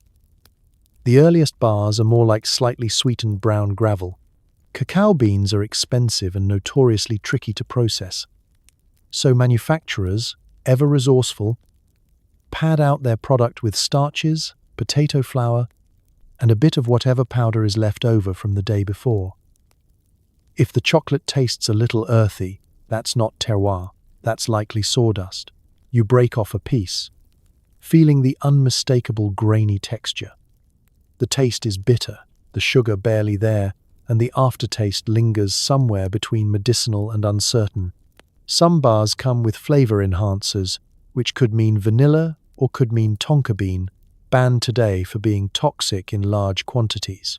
Others include a dash of brick dust for that extra crunch, or a smidge of ground nutshells to help bulk up the batch. Color is another battlefield. Victorian chocolate isn't always that comforting brown you're picturing. Manufacturers add red iron oxide to give it a rich, deep color, or a bit of Prussian blue if they're feeling bold, anything to mask the dull gray of diluted cacao. The result? Chocolate that looks dramatic in candlelight but may leave your tongue tinged with regret and questionable minerals. Then there's the sweetness. Sugar is precious, and most affordable chocolate bars only flirt with it. Glucose syrups, treacle and molasses stand in for the real thing. And every bite is a reminder that luxury in Victorian London is always relative. You might even get a surprise swirl of saccharin, one of the first artificial sweeteners, and as always, not entirely tested for safety. If you're lucky, your bar might come studded with fruit, which is often candied peel, dried currants, or, when supplies run low, dyed turnip bits. Nut-filled bars are filled with nuts, yes, but also plenty of shell, and sometimes the odd pebble from factory floors. The warning labels? There are none. Food reformers and dentists are not amused. Chocolate, they argue, is less a treat and more a chemistry set in a wrapper. The penny papers publish exposes with headlines like, "Is your chocolate pure?" and lethal sweets for London's children. Chemists call for more regulation, but the hungry public, worn out from chalky bread and toxic sweets, just shrugs and buys another bar. Today, chocolate is a controlled miracle, made with care and tested for purity. For the Victorians, it's a gamble, delicious or dangerous, creamy or crunchy, a decadent bite or just another edible experiment. So you finish your chocolate, feeling slightly gritty but more or less content. After all, in Victorian London, a chocolate bar, no matter how mysterious, is still sweeter than another grey bowl of gruel. Here's to adventure and to whatever you just ate.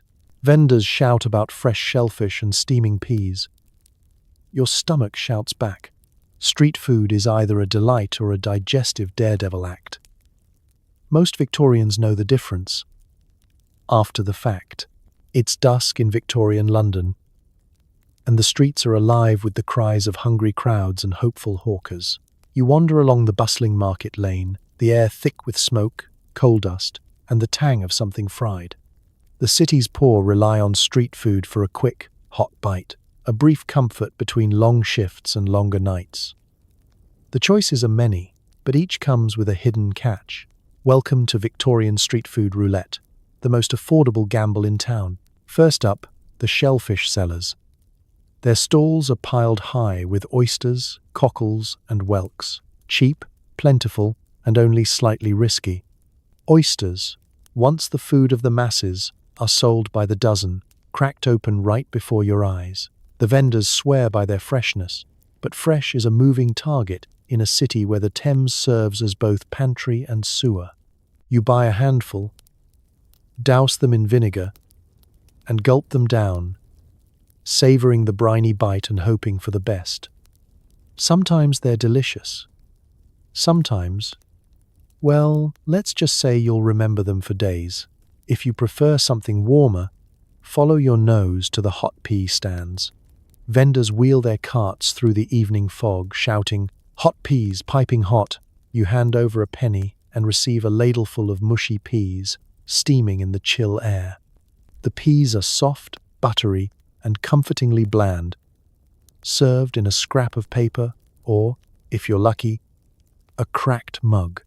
You eat quickly, ignoring the occasional pebble or odd bit of grit, just more evidence of the bustling London street. Other favourites include fried fish, potato cakes, and, if you're feeling adventurous, sheep's trotters, singed and salted for extra flavour. Each snack is a bargain. Each bite a roll of the dice. Hygiene? Don't ask. The same hands that take your coin also handle the food, and washing up means a quick dip in the nearest bucket. Water blackened by a day's business. For the bold, there's always winkles, tiny snails picked from their shells with a pin, swallowed whole with a swig of beer or weak tea. Some say they're a delicacy. Others say they're just a dare gone wrong.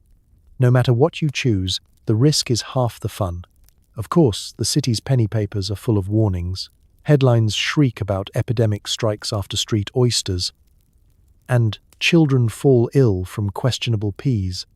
Health reformers demand cleaner stalls and better standards.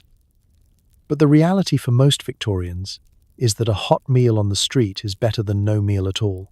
The crowds keep coming, drawn by the heat, the price, and the thrill of something new.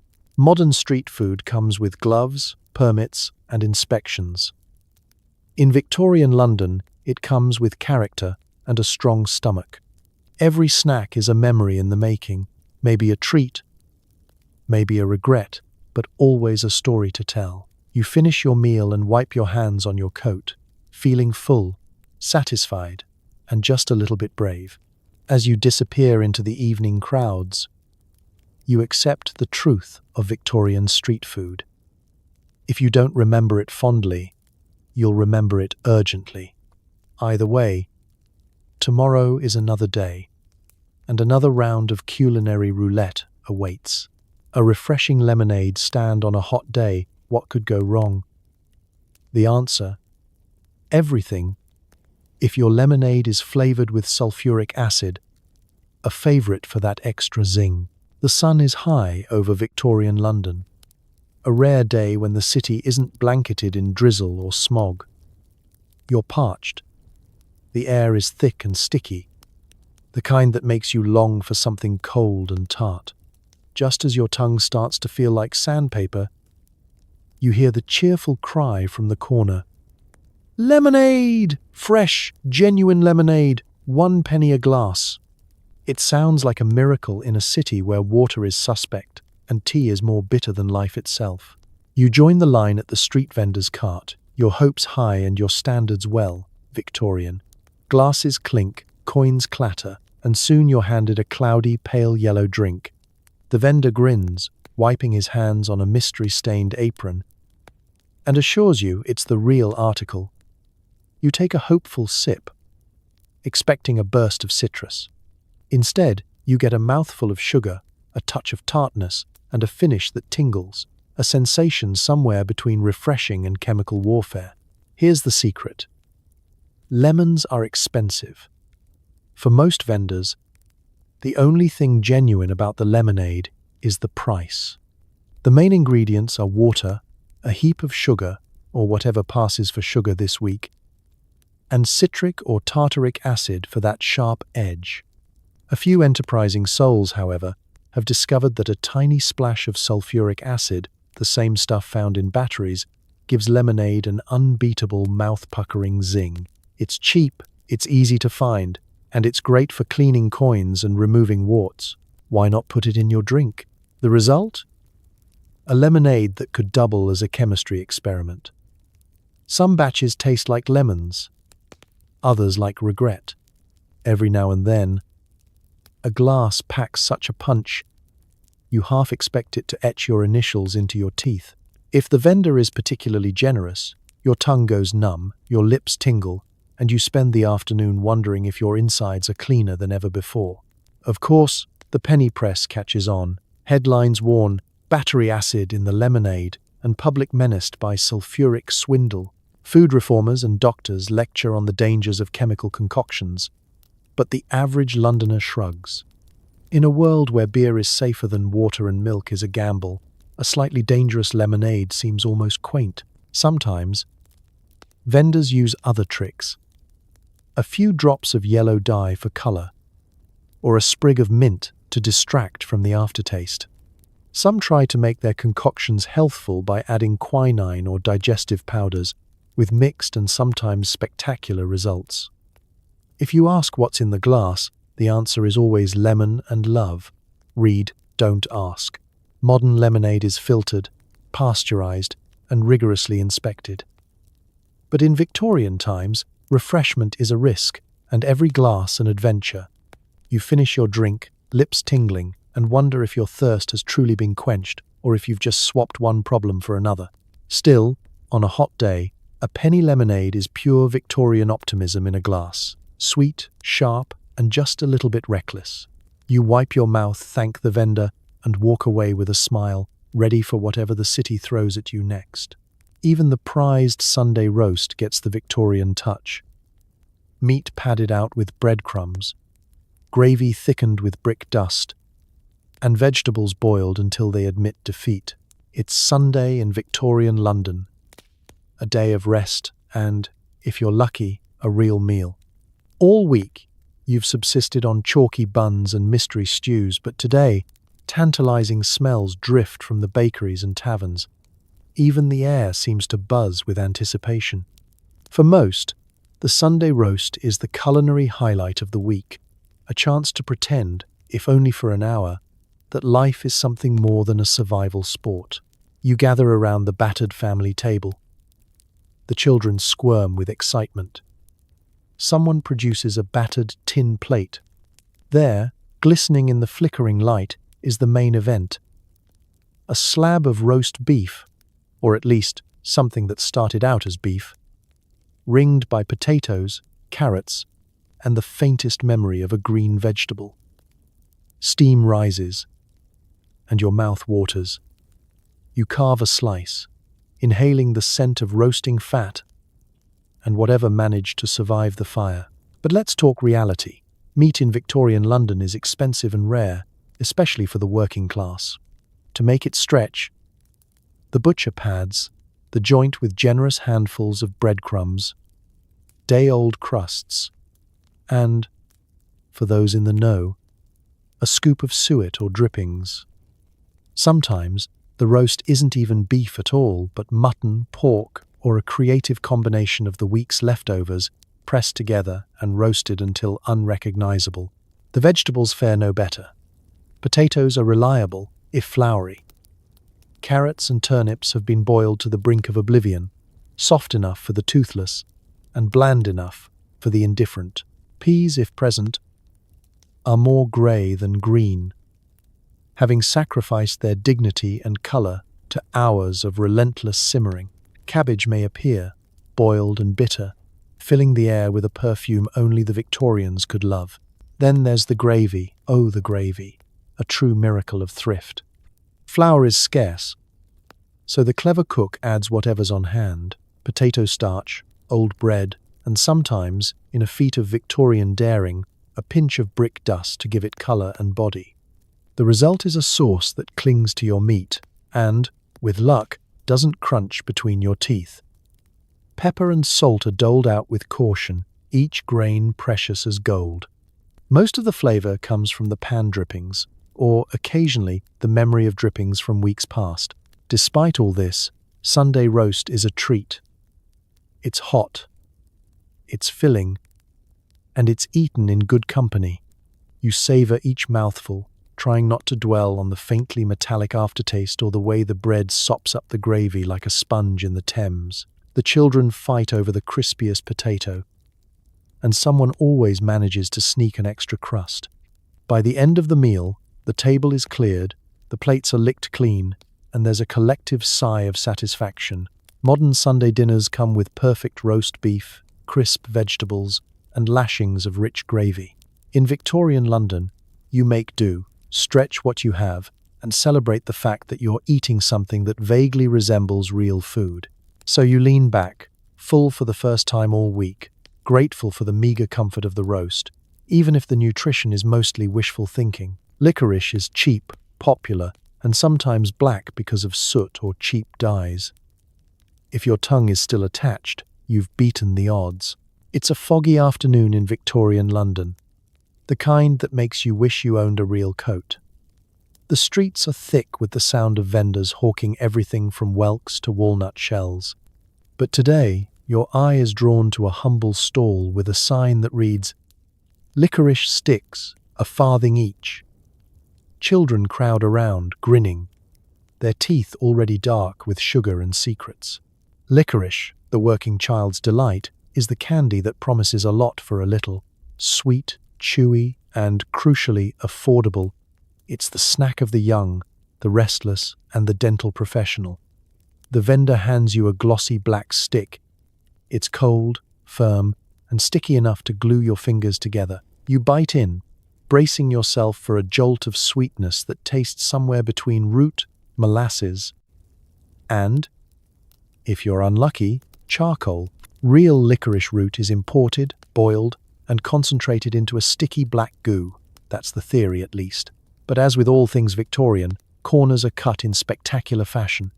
To stretch the precious root and keep prices low, confectioners pad out their wares with flour, sugar, and the occasional sweepings from the workbench. Black is the color of luxury, so vendors are happy to help things along. Soot from the chimney, lamp black, or Berlin black, a dye so strong it could stain your soul. If you finish your licorice and your tongue isn't jet black, you probably got short-changed. Sometimes the coloring is more dangerous. Lead acetate makes an occasional appearance, creating a shine that's just as deadly as it is dramatic. There are stories in the penny papers, child struck ill by licorice, and mysterious black sickness among sweet eaters. Health reformers issue warnings. But most children are more worried about running out of candy than running into trouble. Chewing licorice is a full-body experience. The first bite is a workout for your jaw. The second is a struggle between stickiness and resolve. By the third, you're rewarded with a rush of intense, bittersweet flavor. Or, if you're especially unlucky, a mouthful of grit. Street licorice sometimes contains small pebbles or bits of ash, an accidental bonus for the adventurous eater. Some kids even trade tongues after seeing who's turned blackest, a grim badge of honor in the soot-choked city. Adults complain about the mess, licorice stains on hands, faces, and clothing that linger for days. Some schools ban it entirely, citing concerns about discipline, filth, and the faint but persistent risk of sudden, unexplained illness. Still, demand never wanes. For every warning, there are a dozen more children handing over their hard-earned farthings, ready to take another sweet risk. Modern licorice is a tame affair, regulated, inspected, and flavored more with anise than danger. But in Victorian London, every stick is a gamble, cheap enough for the poor, risky enough for the bold, and dramatic enough for every child who wants a black tongue and a good story. You finish your licorice, lips smudged, tongue stained, teeth tingling with sugar and soot. You may not know exactly what you just ate, but you survived, which, in Victorian London, is its own reward. And tomorrow? You'll probably buy another. If you're truly down and out, you get gruel, oats, water, and possibly the memory of flavor. Anything else is extra. And no, you don't get extra.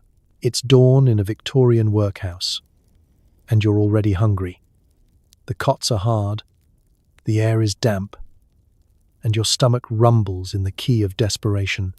Breakfast is coming, and everyone knows what's on the menu: gruel.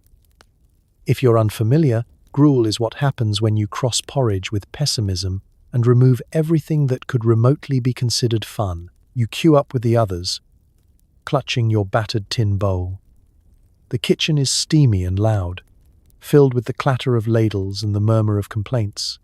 The cook, a master of the unappreciated art of stretching oats to infinity, stands at the massive pot, stirring with the determination of someone who's long since given up on tasting anything. Next, she barks, and you step forward. A ladleful of thin, greyish liquid sloshes into your bowl. It wobbles, it steams, and it inspires neither confidence nor appetite. Gruel is the great leveler. Rich or poor, if you're in a workhouse or orphanage, you eat it. Made with oats, or, in lean times, just barley or even breadcrumbs. It's mostly water, with a hint of starch and, on lucky days, a suggestion of salt. There are rumors of sugar, milk, or even the odd raisin, but you know better. Those are legends whispered to new arrivals. For the rest, it's just gruel, plain and unyielding. You find a spot at the long communal table. The room is filled with the sounds of scraping spoons and polite silence. Everyone focused on coaxing the most flavor from the least promising meal. You blow on your spoon and take a cautious sip. It's warm, which is good. It tastes faintly of oats, which is almost exciting. Mostly, though, it tastes like not dying, which in Victorian poverty is as good as a feast. Sometimes there are surprises. If the cook's in a good mood, maybe you'll get a pinch of salt. If she's distracted, perhaps a lump of undissolved oats or a foreign object for extra crunch. On Sundays, a richer benefactor might donate a splash of milk or, rarely, a drizzle of treacle. Those are the days children talk about for months. Proof that miracles are possible, even if only by accident. There are, of course, those who complain. It's too watery, it's too thick, it tastes of nothing.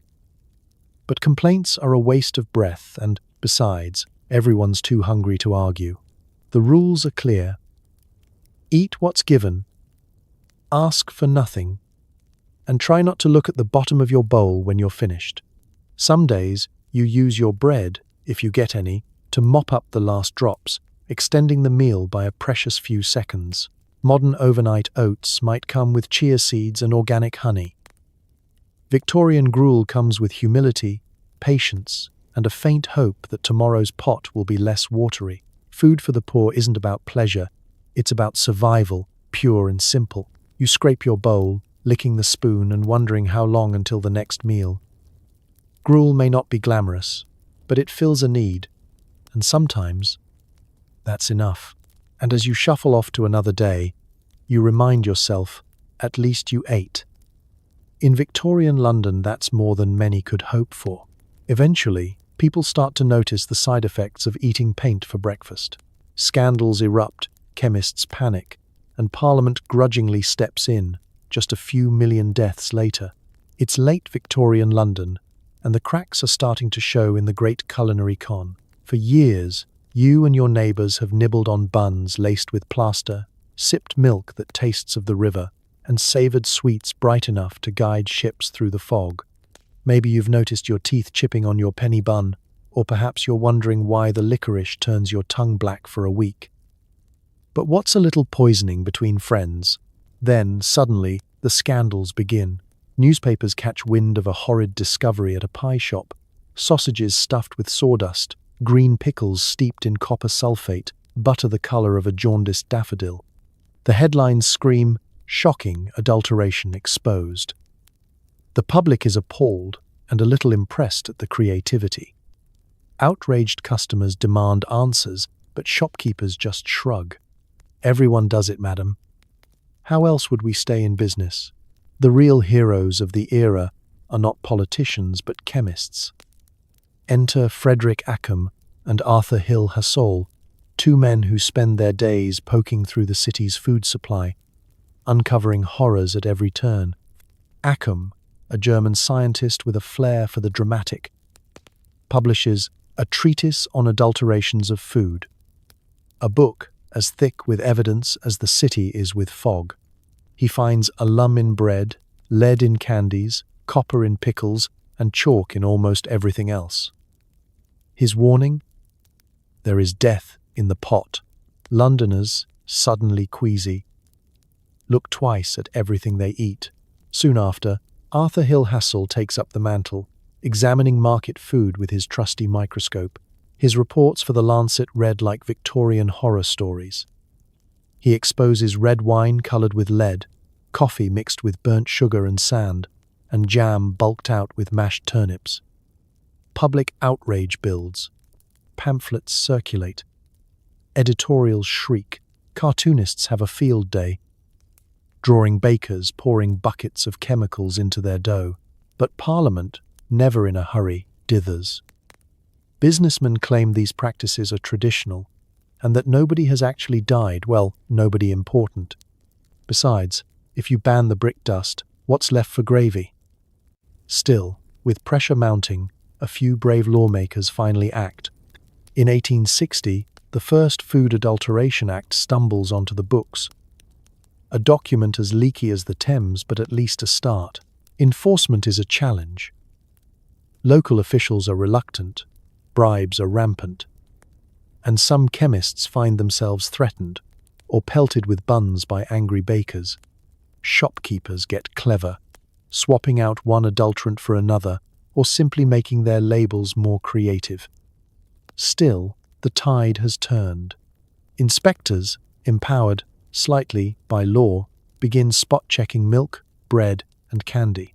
The public, no longer in blissful ignorance, learns to trust nothing and taste everything with suspicion. Over time, stricter laws follow. The 1875 Sale of Food and Drugs Act tightens regulations and gives teeth, not made of chalk, to food inspectors. Suddenly things improve, slowly, unevenly, but noticeably. Plaster in bread becomes rare. Milk is just milk, and your sweets, though still likely to rot your teeth, probably won't rot your insides. Today, a food scandal makes headlines and recalls are swift. In Victorian London, the miracle isn't that reform came at all, it's that anyone survived to see it. So, the next time you check an expiration date, raise a glass of unadulterated milk to the chemists, whistleblowers, and indignant Victorians who finally demanded something safer for supper. Let's put it all together. Imagine you're a Victorian child, living on street food, penny buns, and the odd sweet. How long could you last? Spoiler: not long. And yet, millions did, one chalky bun at a time. Your day begins before dawn. Woken by the sound of carts rumbling over cobblestones and your own rumbling stomach. There's no warm kitchen or breakfast buffet. Just a chilly room, a threadbare blanket, and maybe, if luck is with you, a crust of yesterday's bread. You gnaw at it, savouring the hints of plaster and pipe clay. It's dry, tough, but filling. If you're truly fortunate, your mother has scraped together a bit of butter, an unholy blend of animal fat and yellow dye, to spread on top. It melts, sort of, if you hold it near the fire long enough. On your way out the door, you pass a vendor hawking hot sausages. With a precious coin, you score two. The outside is greasy, the inside a blend of breadcrumbs, offal, and hope. They're surprisingly spicy, if only to distract from the occasional bit of bone. For a drink, you gulp a mug of small beer, safer than the water, which is just begging to make you ill. The beer is weak, yeasty, and might even help you ignore the aftertaste of your last meal. By mid-morning, your stomach is growling again. You eye the street carts, maybe a penny bun, suspiciously heavy and suspiciously pale. You bite in, risking your teeth and welcoming the familiar chalky flavour. If it's market day, you might splurge on a glistening green pickle, bright with copper sulfate, or perhaps a handful of whelks or oysters, fresh from the Thames and potentially teeming with surprises. Lunch? It's whatever you can find. Maybe a scoop of mushy peas doled out in a scrap of newspaper. Maybe a stick of licorice, your tongue stained black, your fingers sticky, your mouth tingling with the taste of soot and sugar. On a lucky day, you might get a chunk of eel pie, or even a wedge of toffee. A thrilling experience, provided you avoid the shards of plaster. Afternoon brings more hunger. You dream of fruit, but the shiny apples at the market have a strange tang, arsenic wash, for a flawless shine. Still, they're better than nothing. If you can scrape together a farthing, perhaps you treat yourself to a scoop of penny ice cream, eating quickly before it melts, hoping the communal glass doesn't give you more than just a cold tongue. Dinner, if you're home, means gruel or soup. Thin, grey, and only just food. It's hot and filling, if nothing else. Sometimes there's meat in it, more often there's not. Maybe you dunk bread in the broth, or sop up gravy so thick it could hold up a spoon. If you're really unlucky, you taste the telltale tang of brick dust, today's secret ingredient. Through it all, you're surrounded by thousands just like you, tough, hungry, and fiercely inventive. You share food, stories, and occasionally complaints about the latest stomachache. Survival isn't just about calories, it's about luck, resilience, and a willingness to eat almost anything labeled edible. Could you survive? Maybe, for a while. Victorian children did, growing up strong, or at least stubborn, on a diet that modern nutritionists would call a crime scene. And every day you last is another victory. Another miracle in a world where breakfast, lunch, and dinner are all a little bit dangerous. You walk past an apothecary window and spot a sign advertising nutritious breakfast gruel, fortified with healthful tonics. Sounds promising until you realize those tonics contain everything from laudanum, that's opium in a bottle, to strengthening syrups made of questionable plant matter. Your morning bowl is less a superfood and more a sedative. On the bright side, at least you're too drowsy to notice the flavor.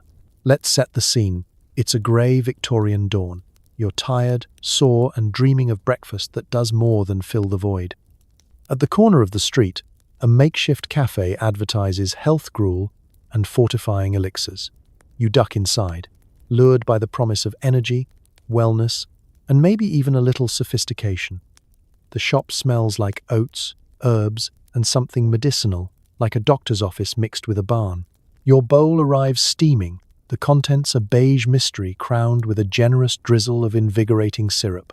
You dig in, hopeful for a boost, but the first taste is bland, gritty, and oddly floral. It's supposed to be oats, but it tastes suspiciously like sleep. You glance at the bottles behind the counter. Laudanum, tincture of valerian, syrup of poppies. For the price of a bowl, you get more than fiber. You get a full Victorian pharmacy. This is the world of Victorian health food, where good intentions collide with the era's favorite drugs. Nutrition science is still in its infancy, and most experts double as pharmacists, quacks, or enthusiastic amateurs. The logic goes, if a little bit of something is good, a lot must be even better. So, gruel is fortified not just with milk, when available, but with soothing syrups, nerve tonics, and a shot of whatever happens to be on special that morning. Laudanum, a tincture of opium and alcohol, is the superstar, recommended for nerves, headaches, insomnia, and ironically indigestion. It finds its way into breakfast bowls, baby bottles, and anything else that will sit still long enough. Feeling anxious? Try a double dose. Kids cranky? A spoonful does the trick. In Victorian London, half the population is sleepwalking through life, well-fed, well-medicated, and blissfully unaware of the risks. Some health foods get even stranger. Beef tea, another breakfast favorite, is water with a hint of beef. Simmered down and bottled with promises of strength and vigor.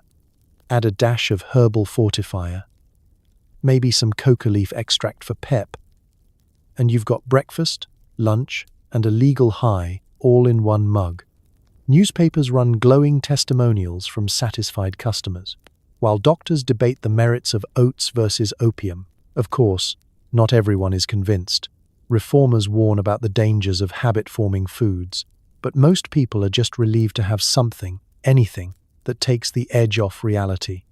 Mothers swear by the soothing power of medicinal gruel, and workers joke that if breakfast doesn't wake you up, it'll at least make the day pass quickly. Modern health foods promise antioxidants, protein, and fiber. Victorian health foods promise peace, quiet, and the best nap you'll ever have before 10 a.m. You finish your bowl, already feeling a little lighter, a little slower, and definitely less interested in whatever's coming next. As you step outside, the city seems a bit fuzzier around the edges. Maybe you're healthy.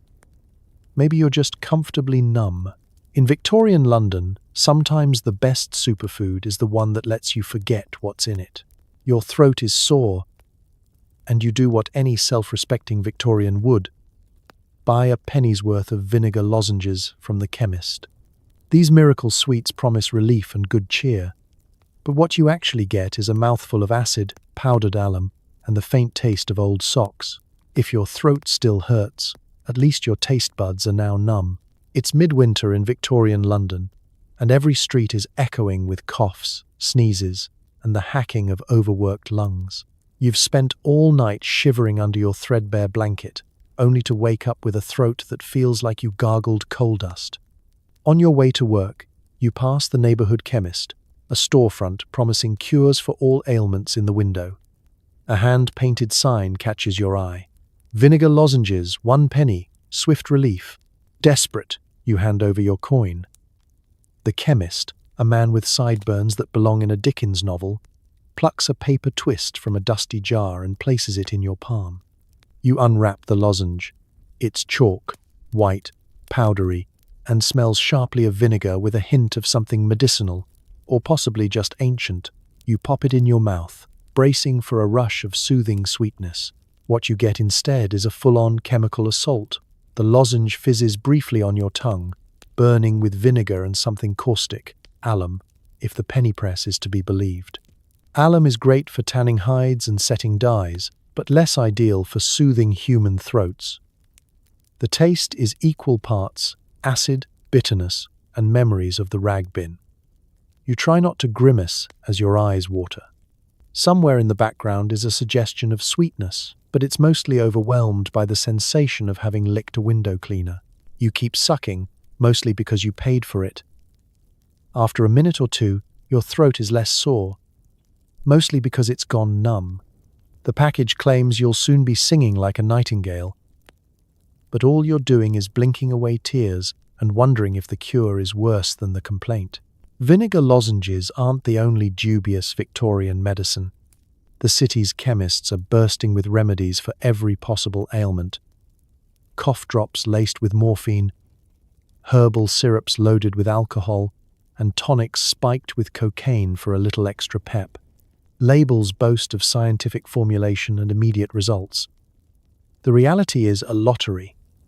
Some cures help, some hurt, and some leave you with a story you'll tell for years. If you're lucky, the lozenge will at least distract you from the endless London fog and your rapidly vanishing sense of taste. If not, well, you're still better off than the folks who try the tar pastilles down the street. Yes, actual tar, guaranteed to coat and comfort. Modern cough drops promise honey and menthol, soothing flavors and tested ingredients. The Victorian version promises nothing but surprise and a lingering regret. The chemist assures you the lozenges are perfectly safe and, with a wink, offers you a second for half price. You politely decline. You continue on your way, throat tingling, mouth puckered, and with the distinct impression that sometimes the cure is as interesting as the disease. In the great Victorian tradition, you carry on, ready for whatever new flavor of misfortune the day throws at you, just maybe with one fewer lozenge in your pocket.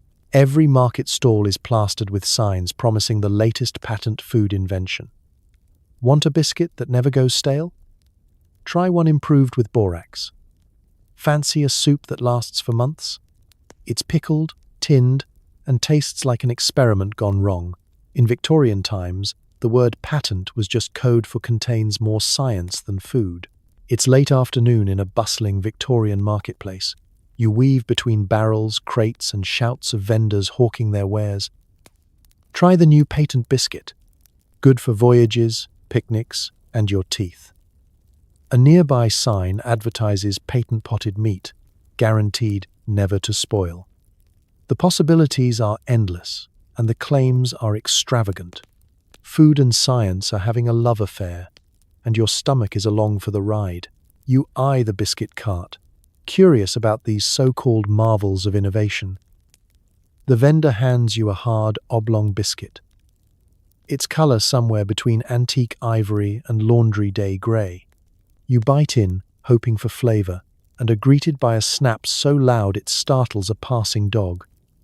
The texture is brittle, the taste bland, and faintly chemical. Borax, the vendor says proudly, keeps it fresh for months. Borax, you realize, is great for laundry but slightly less charming in your digestive tract. Soup is another favorite of the patent craze. Cans and jars line the stalls, promising warmth and nutrition long after you've forgotten what real food tastes like. Patent preserved pea soup lasts a year, the label claims. You pop open a jar at home and pour out a lumpy, oddly green concoction that smells faintly of salt, vinegar, and lost hope. Ingredients are listed in tiny print: peas, water, salt, vinegar, and preservative. If you wonder what that means, the answer is usually something you'd clean a floor with. Meat, too, gets the patent treatment. Potted beef comes sealed in earthenware jars, packed tight with suet, salt, and the mysterious improvers. It spreads like cold butter and tastes mostly of salt, but it's guaranteed to keep for months if you don't mind the layer of yellow fat and the unsettling sheen. In fact, if you're traveling or worried about the next famine, patent foods seem like a miracle. But if you're after actual flavor, they're a letdown. Victorian patent means a lot of things. Sometimes a real scientific advance, but more often just a new way to disguise cheap ingredients or cut corners. Borax keeps the biscuit from molding. Sodium benzoate keeps your soup from turning to science fiction. Salicylic acid ensures your fruit preserves survive the apocalypse.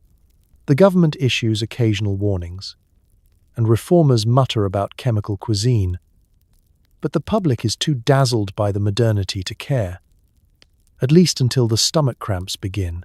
Still, there's something thrilling about the idea: the food of the future, made today. No need to worry about seasons, spoilage, or even taste. Just open, chew, and hope for the best. Modern supermarkets are filled with packaged, preserved, and improved foods. But few can match the bravado or the unpredictability of the Victorian patent era. You finish your biscuit, nursing a slightly numb tongue, and resolve to stick to apples.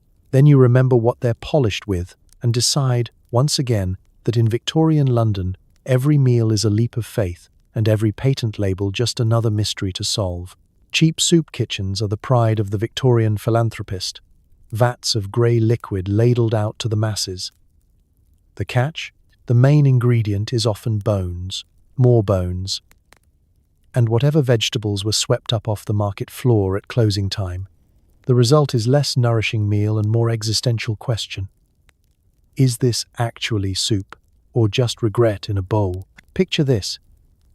It's a damp, bone-chilling evening in London. You're broke, hungry, and the city's notorious pea soup fog is rolling in. Only this time, it's not made of peas. The line outside the local soup kitchen snakes down the street. A hungry parade of orphans, old men, and anyone who can't stretch a penny bun any further. You shuffle forward, hands shoved in pockets, drawn by the promise of nutritious broth, free to all. Inside, the kitchen is steamy and chaotic. Philanthropists bustle about, wearing aprons and the self-satisfied smiles of people who believe in the power of boiled turnip. Great cauldrons bubble ominously in the background. The air smells vaguely of onion, wet wool, and hope on life support. The sign above the door proclaims, "Hot soup, God bless the generous." The soup? Well, that's another story. You hand over your chipped bowl, and a volunteer slops in a ladleful of something. The liquid is a milky, uncertain grey, dotted with floating fragments of cabbage, potato peel, and unidentifiable lumps. Occasionally, you'll spot a shred of actual meat, a thin slice of marrow clinging to a bone, or the ghost of a chicken that died in vain. Rumor has it the recipe begins with whatever didn't sell at the market. then boils it until even the cockroaches surrender. The main event is bone broth. Real bones, scavenged from butcher's bins, provide both the base and most of the nutrition. Assuming you're good at extracting calcium from marrow and patience from adversity. Carrots, turnips, and onions join the pot, depending on the generosity of donors and the luck of the draw. Some kitchens are famous for their meatless mutton stew, a broth with all the flavor of sheep, but none of the inconvenience of actual lamb. Seasoning is optional and usually accidental. A stray bay leaf might drift through your bowl, or maybe it's just someone's button. If you're extra fortunate, you'll catch a whiff of pepper, but mostly the soup's flavor is vague with notes of yesterday. A crust of bread, hard as fate, accompanies your meal. Useful for sopping up the last dregs or for defending your bowl from the next person in line. Yet, despite all its shortcomings, soup kitchens are a lifeline. For the very poor, it's the one meal of the day that's hot and sometimes almost filling. The kitchen is noisy, crowded, and bustling with stories. Kids slurp, old men mutter, and everyone dreams of the day when the main ingredient isn't just boiling water and good intentions. Today, we associate soup with comfort and warmth, brimming with flavor and nutrition. In Victorian London, soup for all means soup for survival, a thin shield against the cold and hunger, and sometimes a lesson in humility. You finish your bowl, licking the last watery spoonful, and hand it back for the next soul in line. Outside, the fog swallows your footsteps. Tomorrow's dinner is another question mark, but tonight, you're grateful for soup, whatever it really was. Victorian children love black licorice candies, even though they taste like sadness and shattered dreams. But some clever vendors realize you can get the same color for half the price with a generous scoop of coal dust. It's cheap, it's gritty, and it'll turn your tongue black for days, assuming the rest of your insides don't revolt first. It's a chilly afternoon on a sooty London street, and a crowd of children has gathered around a rickety candy stall. The star attraction? Long sticks of jet-black candy, stacked in neat piles beside jars of boiled sweets and lemon drops. The sign reads, "Black sticks, a farthing apiece. Guaranteed color." The candy man, with coal-stained hands and a smile full of missing teeth, winks as he scoops another handful of his best-seller onto the counter. You hand over your precious farthing and claim your prize. It's heavy for its size, and sticky enough to pick up a fine dusting of whatever else is on the vendor's cart. You bite in, bracing yourself for that familiar rush of sweet bitterness. There's a hint of licorice, a mouthful of sugar, and something else, a kind of earthy crunch that lingers between your teeth. Is it aniseed? Is it burnt sugar? No, that would be too kind. What you're tasting is Victorian ingenuity. Coal dust, the unsung hero of 19th century cost-cutting. Genuine licorice root is expensive and, thanks to high demand, not always available. Some vendors can't afford the real thing, so they improvise. They mix sugar, a little cheap molasses, and just enough coal dust to make the color dramatic and the flavor distinctive. Sometimes they even toss in a pinch of lampblack or soot, anything to get that perfect, inky shade. The result? A treat that's as black as the London fog and about as easy on your system. Your friends gather round, proudly displaying tongues and teeth dyed midnight. The bravest compete to see whose candy can stain lips the longest. Victorian mothers, resigned to endless laundry, mutter about cheap sweets and cheaper morals. Teachers shake their heads when the afternoon lesson is interrupted by half a dozen children, spitting out little bits of coal and grinning like mischievous goblins. Occasionally, the penny press reports on outbreaks of sweet shop sickness. Children taken ill after eating too much of the mysterious black confection. Chemists warn about the long-term effects of ingesting coal.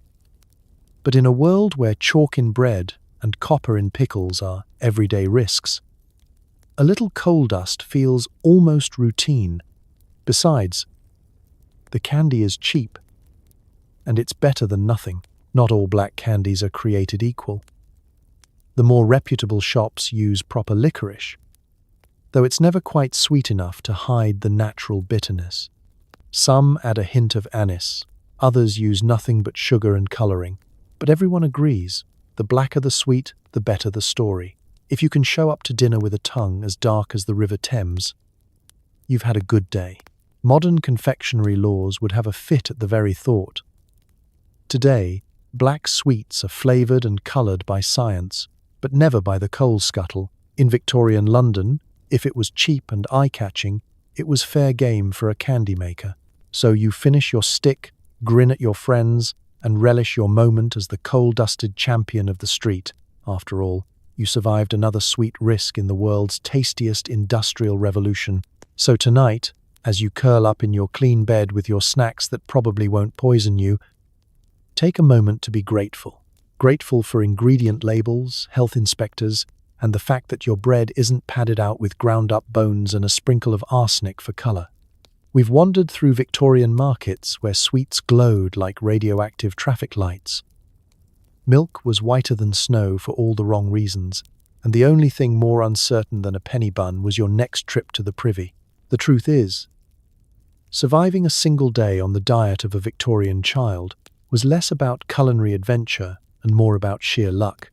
Every meal was a roll of the dice. Would your lunch contain more protein or more heavy metals? Would your sweets come with a side of hallucinations or just a mild case of lead poisoning? If you made it through a week, you either had a stomach of steel or simply hadn't noticed what was lurking in your pie. Yet, somehow, millions did survive, cobbling together a childhood out of chalky bread, neon pickles, and the dubious comfort of eel pie. Their resilience is both astonishing and slightly terrifying. It's a reminder that even in the wildest, most unregulated corners of history, people managed to laugh, play, and tell stories, often while chewing on something that modern science would call a biohazard. So maybe, tonight, as you tuck yourself in, whisper a quiet thank you to the generations before you who endured a diet designed by chaos, fraud, and the occasional dash of criminal intent. Raise a glass of actual drinkable water and appreciate your snacks, no matter how bland they seem, because history is proof that people are stubborn, hopeful, and willing to eat almost anything if it means seeing another sunrise. Sleep well, snack safely, and remember, sometimes the real miracle is just making it to breakfast. Good night.